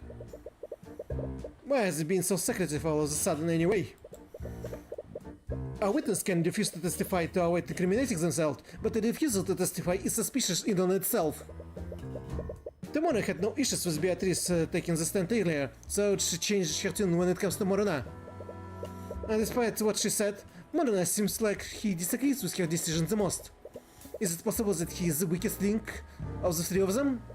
If so, he might be the key to implicating them.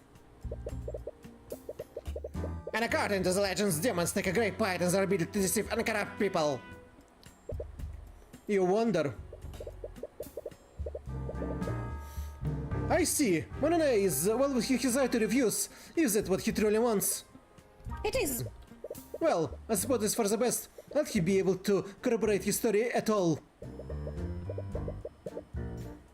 Maruna grinding his teeth together. It's all like a metal grinding on metal. Considering his diminutive figure, I don't blame him for being a coward. Mr. Cuthbert, could you please refrain from provoking the literal demon? Oh, it's funny, Your Honor. He can do anything without his master's word.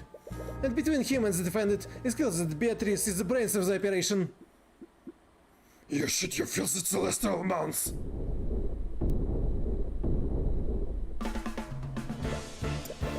Maruna, what are you doing? I will not stand here and be insulted by a bloody Heavensborn.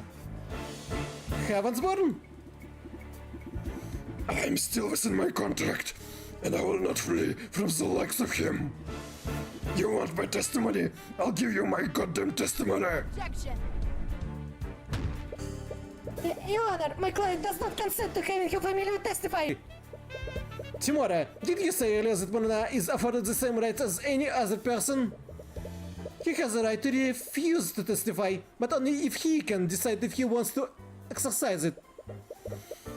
And he's clearly intent on giving it. So, Maruna, why don't you testify about what you were doing on the night of the murder? Gladly. Witness testimony. I provided sight to my keeper while she spoke with the princesses. With the princess. I'll admit that she did cast invisibility on me during their conversation. She needed to keep me hidden after all. But I never left the room where my master was. Nor did I steal the sort of spell eating. You have nothing on me, Heavensborn. You don't have proof that I attends William Fragget's study. They couldn't expect us to take your word for it? Or do you have any evidence to support your alibi? I only speak the truth, Cavensborn. There were mages other than my keeper that could have stolen the sword. And by your own admission, none of your witnesses saw me on the night of the murder. The one lacking evidence is you. He has a point. You still need definitive proof that ties him to the murder. Presenting contradicted evidence might not be possible. However, he clearly lied in his testimony. There's something strange about the way he's speaking. Why is he pausing so much? You're not seeing any thought through the eye, but perhaps you can try interpret the meaning of his word. So I can present evidence.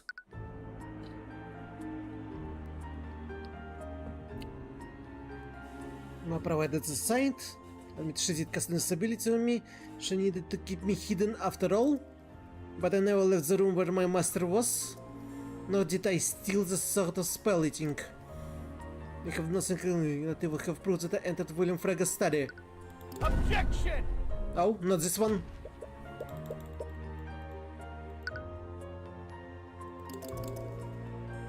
Objection! No.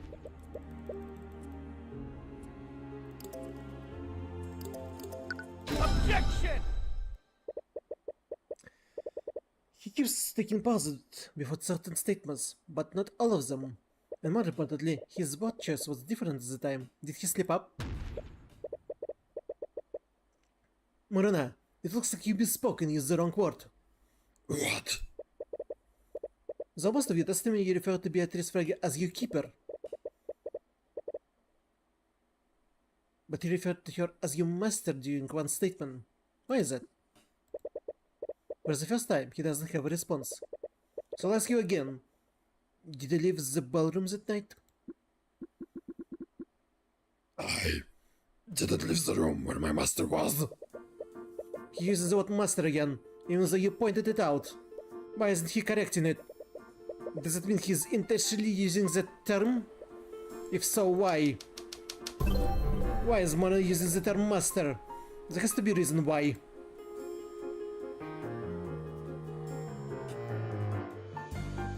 Beatrice is not Morona a master.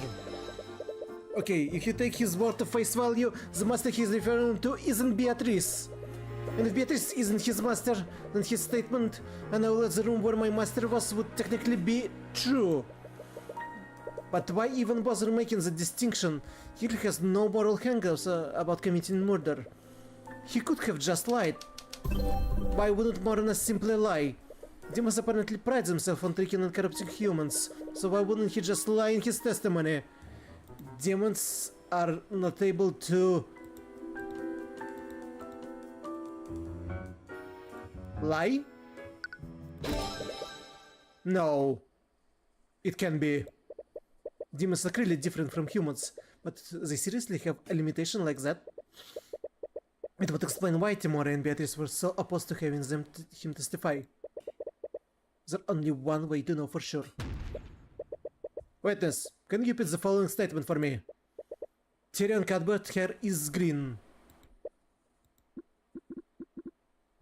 What kind of ridiculous request is that? Another pause. I'm afraid I must agree, Mr. Cuthbert. Please don't waste our time with such a random request. I'm just conducting a little experiment, Your Honor. So I'll ask you again, Morona. Says that Tyrion Cuthbert's hair is green.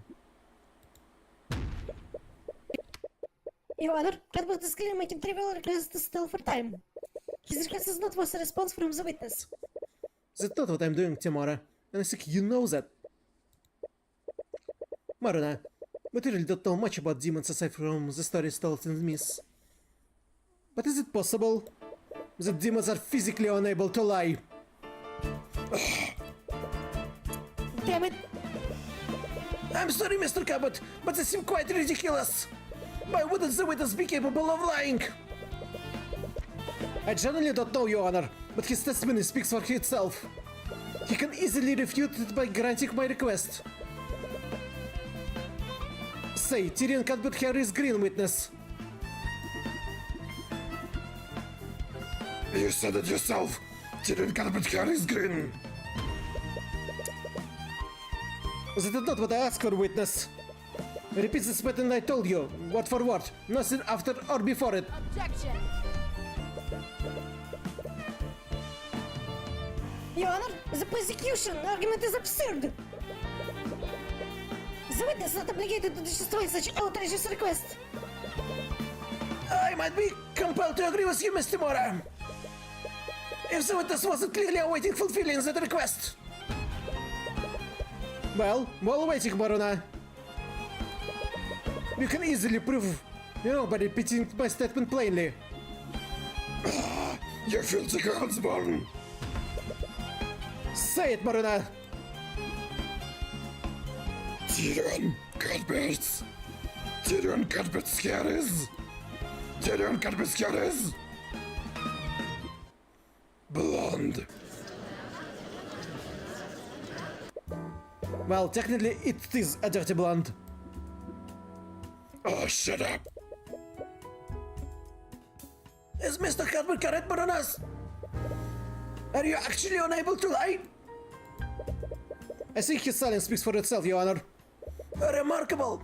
I would have never imagined. And with that, proving my case becomes a much simpler matter. Maruna, did you murder William Fraga? I'm sure you understand, witness. Under this circumstances, staying silent is basically an admission of guilt. We have no reason to stay quiet, Maruna. Tell him the truth.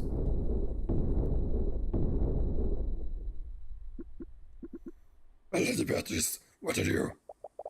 I believe it's time to come clean. Don't you, Maruna? I see. So that's your play? Don't think you can just stall for time, Miss Fraga. Maruna has no choice but to answer the question. Do it, Marunas. Tell the court the truth. To answer your question, yes. I did murder William Fraga. What are you doing? Miss Fraga, does this mean you're confessing to the murder? Oh, Your Honor, I'm not admitting to anything. This confession comes from Marunas himself. But your own familiar just... Let me ask you a question, Marunas. Did I order you to murder my father? No, you did not, Lady Beatrice. What are you talking about? You're lying, aren't you? Demons are physically unable to lie, Mr. Cuthbert. Damn it, she's right. She must have done something. Did she plan for this? She must have arranged things so that statement would be technically true. She could ask someone else to give the order, or she could have just implied it. Either way, she can just plead ignorance and blame everything on Marunas. Still, this isn't over. Oh, is it so? Let me tell you, this trial was over the moment Arya turned her blade against me. I don't care who you are, man, king, or demon, you're not going to get away with this. Oh, I do love gravitas behind that, but I wonder how long it will last. Hit me with your best shot, Heaven's Bone. Argument. Beatrice Fraga, you may not have technically ordered your father's murder, but you are clearly acting with malice. You brought something dangerous into the manor, since that you knew would harm your father. Oh, really? And what that would be? I didn't bring anything dangerous to Fraga manor. It was so dangerous that it implies little intent.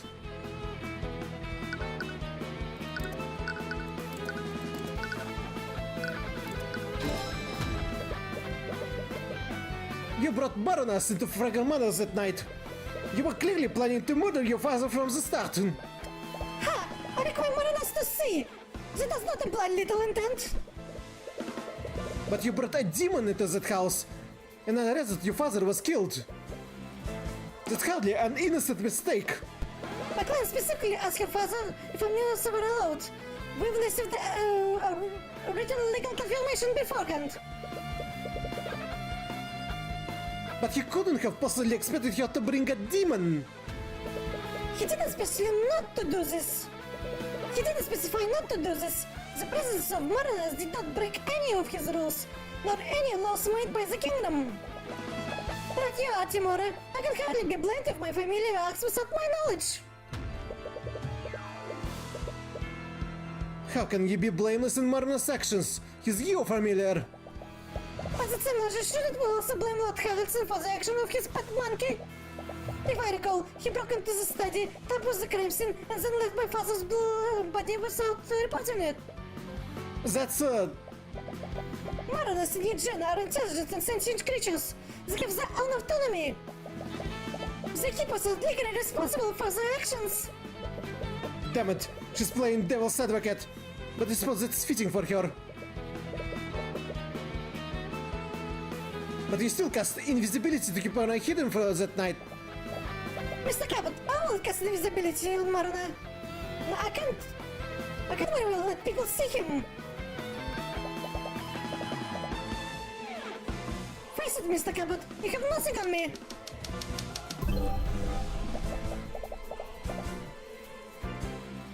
I did not commit any crimes during Lord's Ball. Every crime related to the murder was committed by Marina.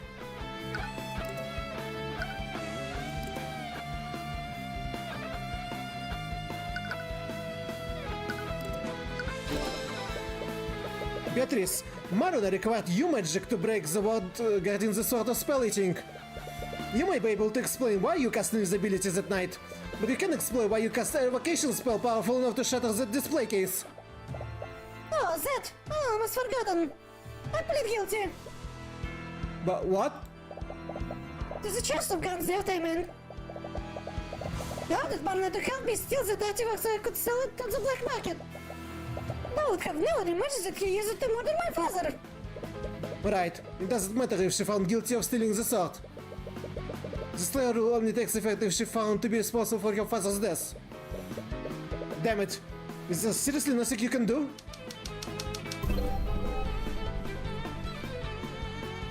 Marina will take the fall on Marina's behalf. Marina will take the fall on Beatrice's behalf. Marina, it's not too late. You can steal the rights, you can tell the truth. It won't work. It won't work on Demon. This still doesn't absolve you for bringing Demon to the Lord's Ball. Marina, the sentence for the first degree murder is this. Are you really willing to die for your keeper's crimes? Wait. I think the best is deflect. This still doesn't absolve you of bringing Demon into the Lord's Ball. Do you think we'll just accept your flawed claim if you say it over and over again? Cuthbert, if you recall, we have a written notice allowing your family into the manor. The law is on our side. There was nothing illegal about Marina presence. Ah, damn it, they were prepared for this.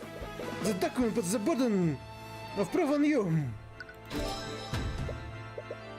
Marinas, the sentence for first degree murder is death. Are you really willing to die for your keeper's crimes? Oh, you stupid heavensborn! Demons never truly die! When our body are destroyed, we return to the abyssal hells! Hell! If I were to die, in accordance with your laws, returning it to my plane unharmed! What? Even if I could die, a fate much worse than death await me if I fail! The three are point to argue against Wednesday together. You can't bring Beatrice's confidence at all. So, do you have anything else, Mr. Cuthbert? I didn't think so. Your Honor, it appears I found the true culprit. I can't believe you killed my father, Marinus. I'm so cross with you. I should give my apologies. I won't do it again. Don't worry, I forgive you. Now then, is there any reason why this trial hasn't ended already, Your Honor? Come on, don't you have anything else? There is one thing. Damn it, not again. Oh, is that all you can do now? Glare at me? What? Marina, What you just do? I've been watching him. He's been using an old celestial trick. But that trick, the divine guest won't work, you heavens born. You! It's not like that was your last piece, Cuthbert. No, this can't be how it ends. Not after you come this far. What is it you like to say in these situations? Checkmate, Cuthbert. No, there should be a way. There should be a way to do this with logic. Well, I have to say this was one of the more eventful trials I've ever seen. It was many things, if not enlightening, but it all said the same. Come on, think of something, anything. Well, I find the defendant actions quite suspect, I must agree with their argument. None of Miss Frag actions at night are illegal under Wyvern's law. As no proof that the defendant is responsible for her familiar actions. As this revelation, I see no room for debate. We'll be taking a brief recess. I will announce my verdict once we resume. Damn it, is this seriously how it's going to end after everything you've gone through to get here?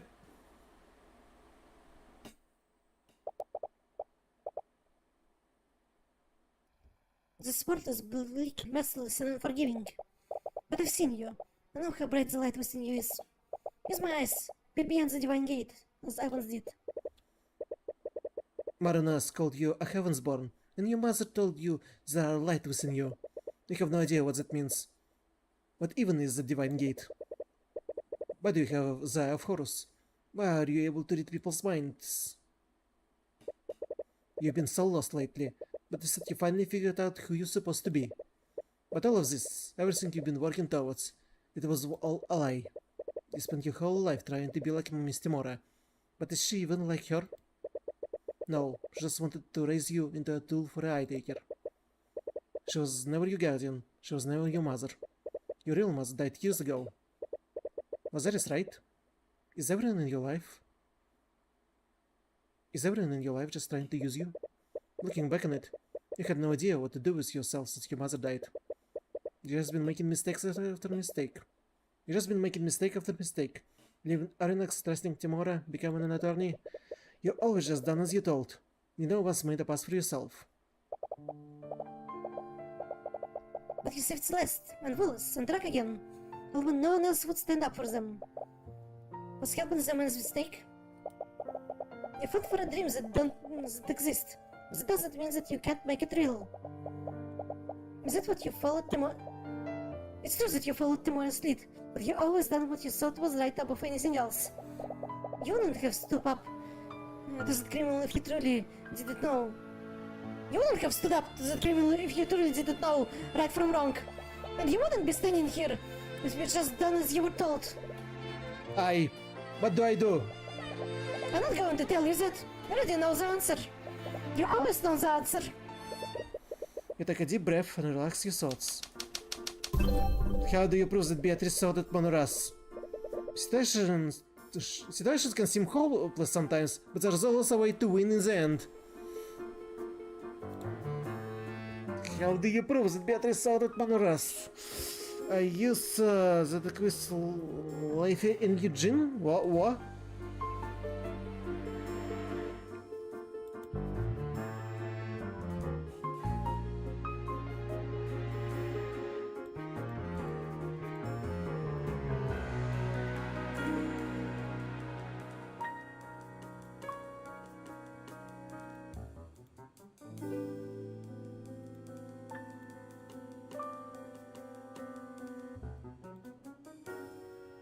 Tell a lie that separates Beatrice from Monoras?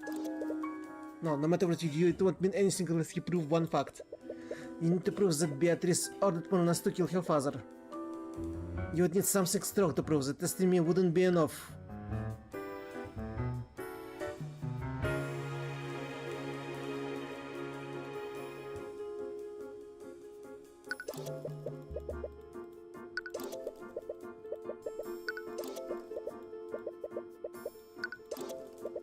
Not a lie. Okay, use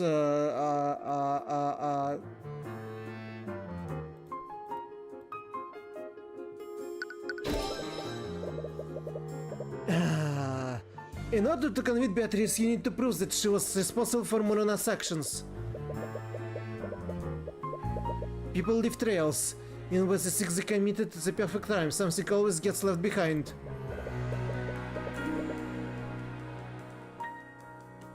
There has to be something that brought Beatrice to give Moronas the order. Beatrice's relationship with Moronas is clearly different from the relationship between two humans.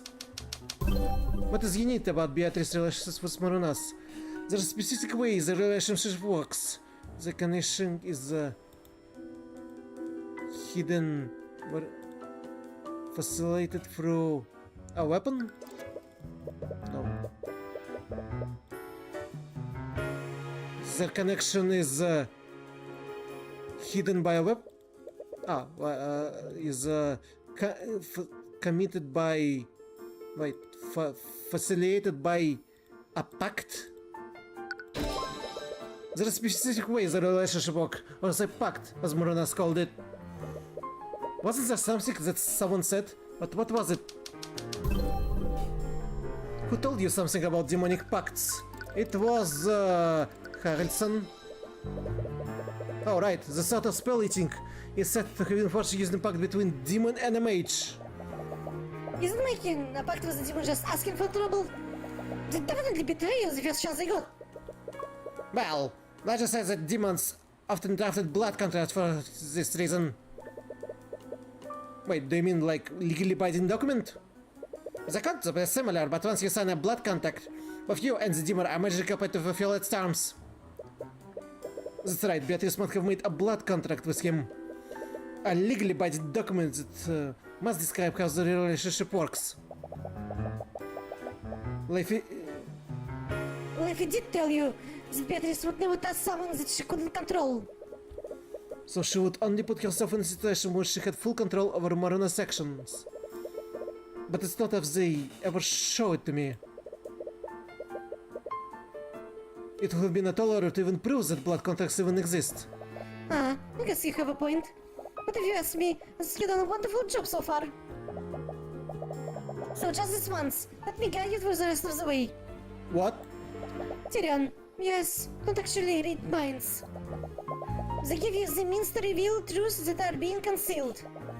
You can pull the truth out of anyone and anything. The truth? So, say it together with me. Moronas, dweller of awareness.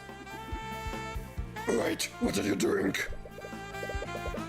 By the of course, I issue upon you a divine edict. Release the guards and manifest your blood contract with Beatrice Fraga. Beatrice blood contract. It's legal document written in blood. It's also 50 pages long. Luckily you somehow know the expert the exact section you need. Moronas is prohibited from killing or injuring any or and all humans. Beatrice can designate individuals. I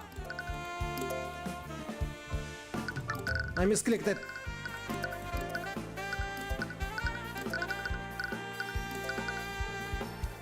From killing or injuring any and all humans, Beatrice Fraga can designate individuals that are exempt from this rule. An exempted individual will only remain so for 24 hours. After that, Moronas cannot harm them unless told otherwise. Aha!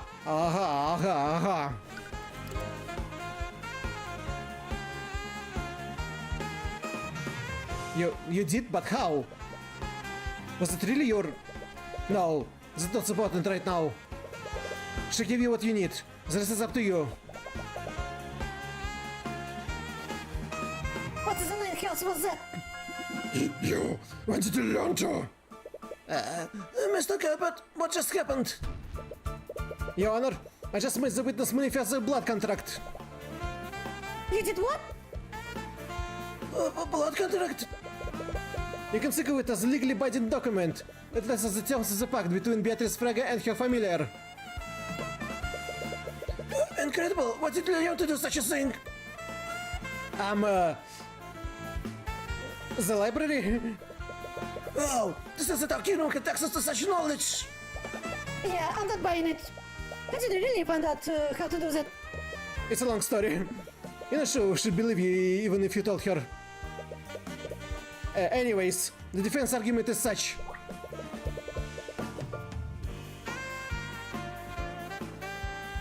Marina was acting alone, and the defendant is not to blame for his actions at night. However, take a look at page 7 of this blood contract. It specifies that Marina is prohibited from killing any and all humans. There's only one scenario where he can do so. Is that what Beatrice Fraga designates someone to be exempt from this rule? You? Beatrice Fraga, you didn't directly order Marina to kill your father. But you implied by telling Marina that he could kill him. Not only that, you did so within the 24 hours of the Lord's Ball. Your intent was clear. You brought Marina into Fraga Manor with full knowledge that he could and would kill William Fraga. And that is a checkmate.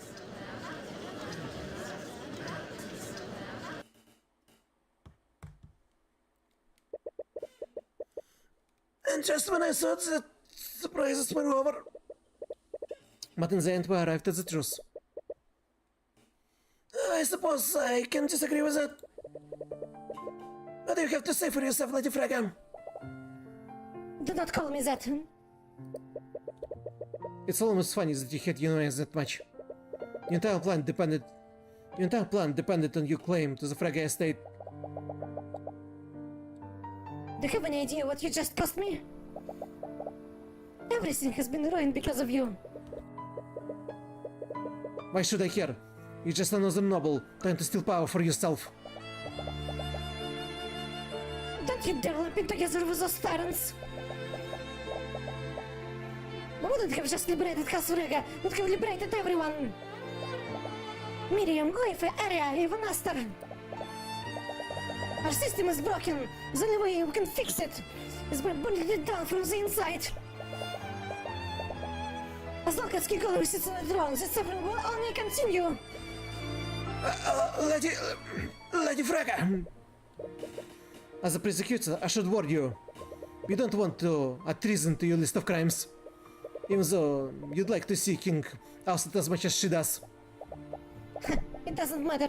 I'm done either way. Heavens born! Look at the page 46 of the blood contract. By accepting this pact, Beatrice Fraga forever binds her soul to the abyssal hells. If Beatrice Fraga fails to pay her debt by claiming House Fraga and all of its assets, her soul, her mind, and her life will be claimed by the Emperor of Discord. The counter goes in the name several parts of House Fraga holdings. There's very little room for ambiguity. Arya was almost right. She's on to the wrong conclusion. My death was never to the Hightaker. It was to the abyssal hells. Why would you agree to something like this? Because I miscalculated. In this folder are records of many plots. Against House Stillwind and the Crown. It would be a shame if this information fell into their hands. You think this feeble attempt at blackmail will frighten me? Well, that was a far more formidable adversaries than you. There's nothing I can solve with House Fraga resource. What are you talking about? But you still need the type of person you can just buy. The skill you time away was taught you nothing. Everyone can be bought. Before I left, he got up every aspect of my life. I saw him as his unstoppable tyrannical force. But never even considered one possibility. That William Fraga was a sheltered Moran. He honestly thought he could pay off Lucio Stillwind. Anyone who met him would know that would never work. I could send this information to House Stillwind and the King. But I was running out of time. I needed to inherit House Fraga as soon as I could. I felt trapped. I felt angry. I just wanted something to change. Something about this feels wrong. Something inside you is crying out in anger.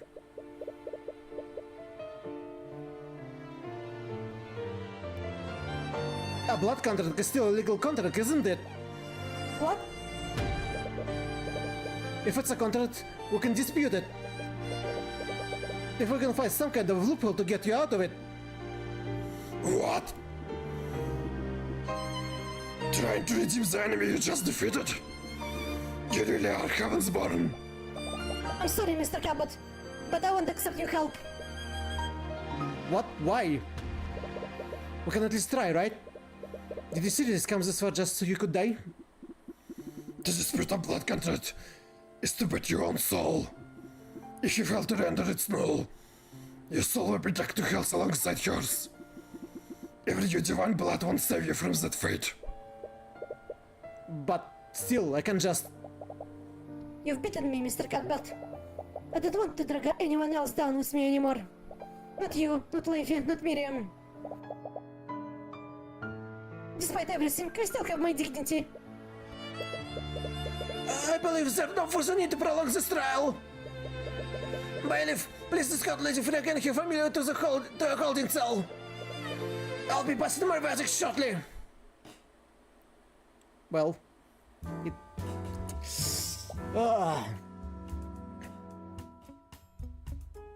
All of these cases are tragic. Hey, are you okay? Yeah, as okay as I can be. I still feel uneasy about his sixth round. It doesn't feel quite like the victory you were hoping for. You fought against the demons, and you can't help but feel like you lost. Cuthbert, we need to talk. What's done is done, but this one isn't going to kindly what you've done today. I know it's a long shot, but maybe if you talk to him, he'll... No. Cuthbert, this is serious. He's going to send people after you, dangerous people. You can't just ignore this. How old were you when your real mother was executed? 10 years old? Tomorrow was an adult in this situation. What did she do? She fed you anger and hatred for the nobility, and so allowed you to process your grief hardly. Tomorrow took you away from your only friends and isolated you from society. As a result, you never formed any other relationships. She isolated you because she wanted to use you. Please just listen to me and... Shut up. Tyrion, How could you do this? How could you work with criminals?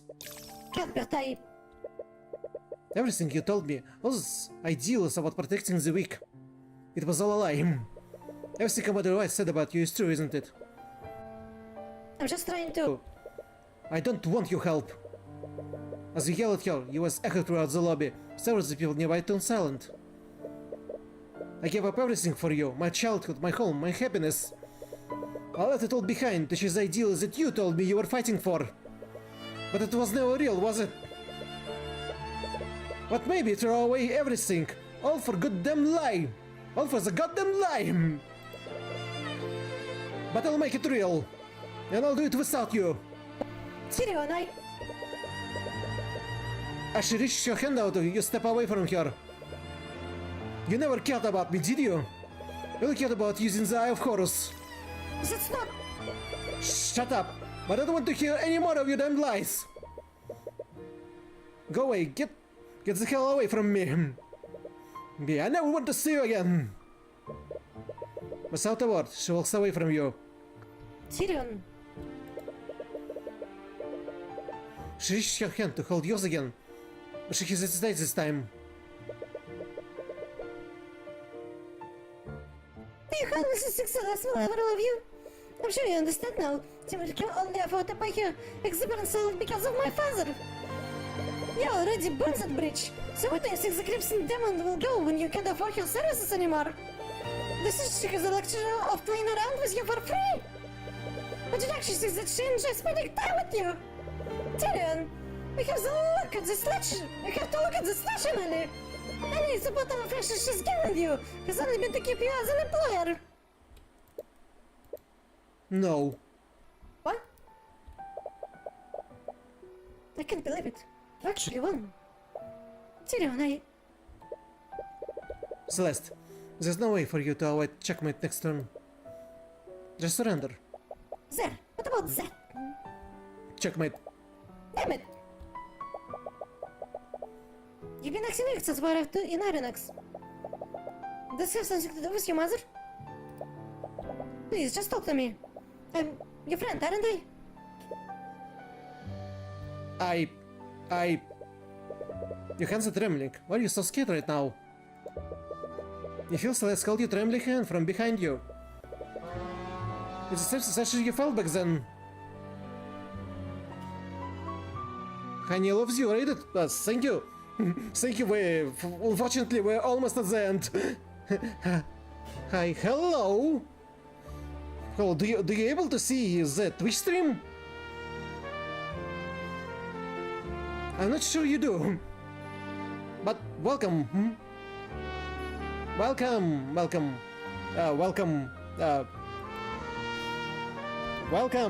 if you're able to see it.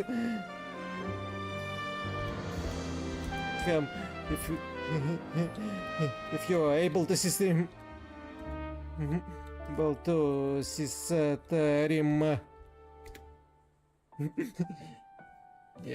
Yeah, I don't know if they're able to see stream or not. But unfortunately, I will ending soon. So we closed it 4 hours. Okay, hello. It's the same sensation you felt back then. You're excited to face as you take a deep breath. I'm not going to do that, Miss Timora. I should hesitate to hold your hand. You reach out and grasped it.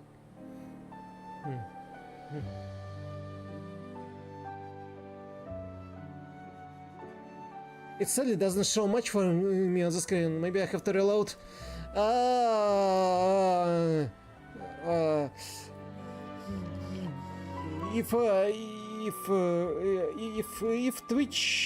If Twitch doesn't work,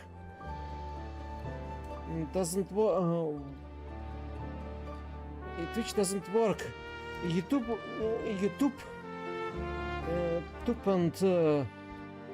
and Rova should.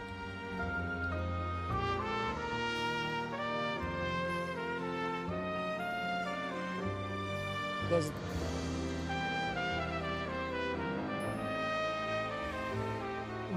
I should hesitate to hold your hand. You reach out and grasp it.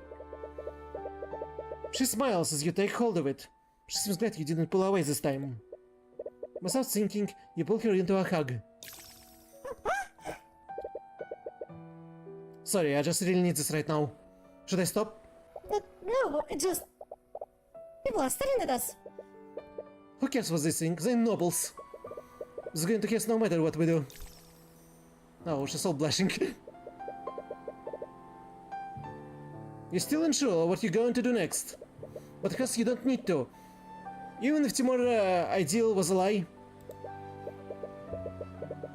Hey Celeste, there's been something I've been waiting to tell you about. What is it? It's hard to explain really. I don't know where to begin. But it's about the ability I have. I call it the Eye of Horus. Even if that ideal was a lie, you have the power to make it real. And even if you can't trust Timor anymore, you have people in your lives that you can trust. Episode ended! Yeah, it took 4 hours in order to finish this case. We started it previously and we have to finish it now, and now it's gonna be the afterthought of the episode before they gonna bring us back to the main screen. What a fine mess this is! That kid has completely, utterly ruined everything. As much as Timori hates it, we're going to need to put him in the ground. What says that will be necessary? Sorry, Olaf, I know you're fond of him, but I can't let an insult like this go unanswered. He's going to have to pay the price. I think you misunderstood me, father. This facade is no longer necessary. What? What the hell? Is something wrong, father? Who the hell are you? You look nothing like my daughter, so why? It happened centuries ago, I believe. Your great ancestor hated the monarchy. He needed a weapon to fight the mages of the noble house. So he made a pact with me. What are you talking about? But it didn't turn out like he wanted, I'm afraid. Poor Lord Leoren thought was discovered that his noble house was stripped of its ranks and status. His very name was taken from annals of history. He was supposed to give me a Bible God, but I had to settle for claiming his bloodline. Lyran, how do you know about that name? No one knew about that name, not even my real daughter. I know it's been centuries, but I haven't forgotten, John. Only your bloodline belongs to me, including your daughter. Hey, you bastard, what are you doing here? What I do to all my prey, I might have suffer. No. Did you know that she was crying out for you for months? I'm at her watch, you know. I'm here watch as I took her place. Always the father that she so desperately called out for forgot who she was. Oh, why my minions slowly and painfully tore her soul apart. You monster. You goddamn monster. I enjoyed her tongue about last night, but that was it couldn't satisfy me. What I really crave is the blood of a celestial. Is that what it's about, that stupid kid? But I can't have you kill my dear Tyrion just yet. At least not until I'm done with him.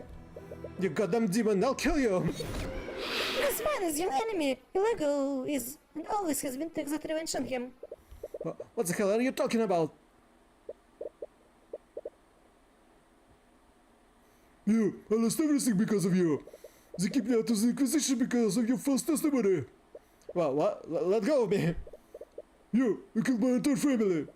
I won't get away with this. What are you talking about? I didn't do anything.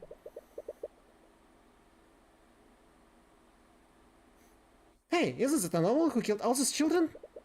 I think he got at least by paying off the jet. What are you all talking about? Get away from me! Not lie to us! We know that you did! No, stay away! Ah! Finally, that is the final act, my dearest Tyrion. And what I've seen, I think I know exactly how I'm going to break you. You're just as excited as I am.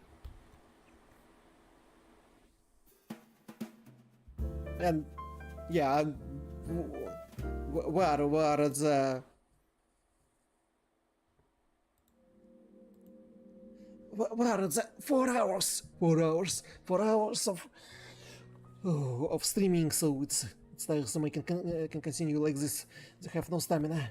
So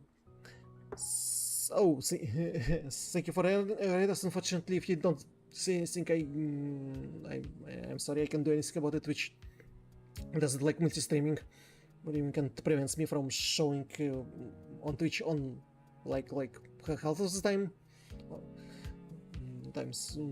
For some reason Saturday works. Saturday for Twitch works, and only Saturday for some reason. I don't know why.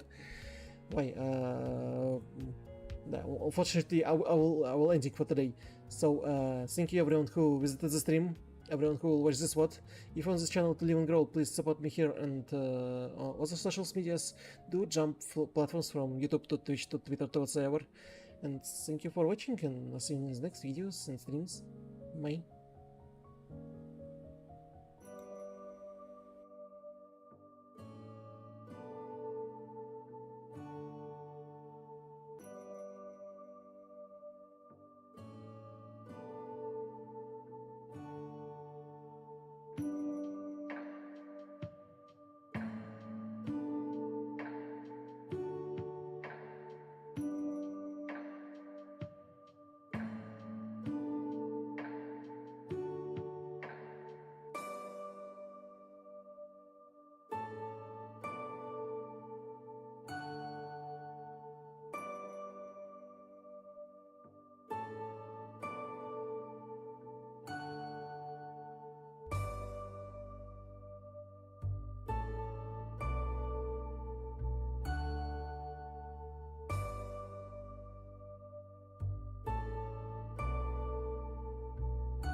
you.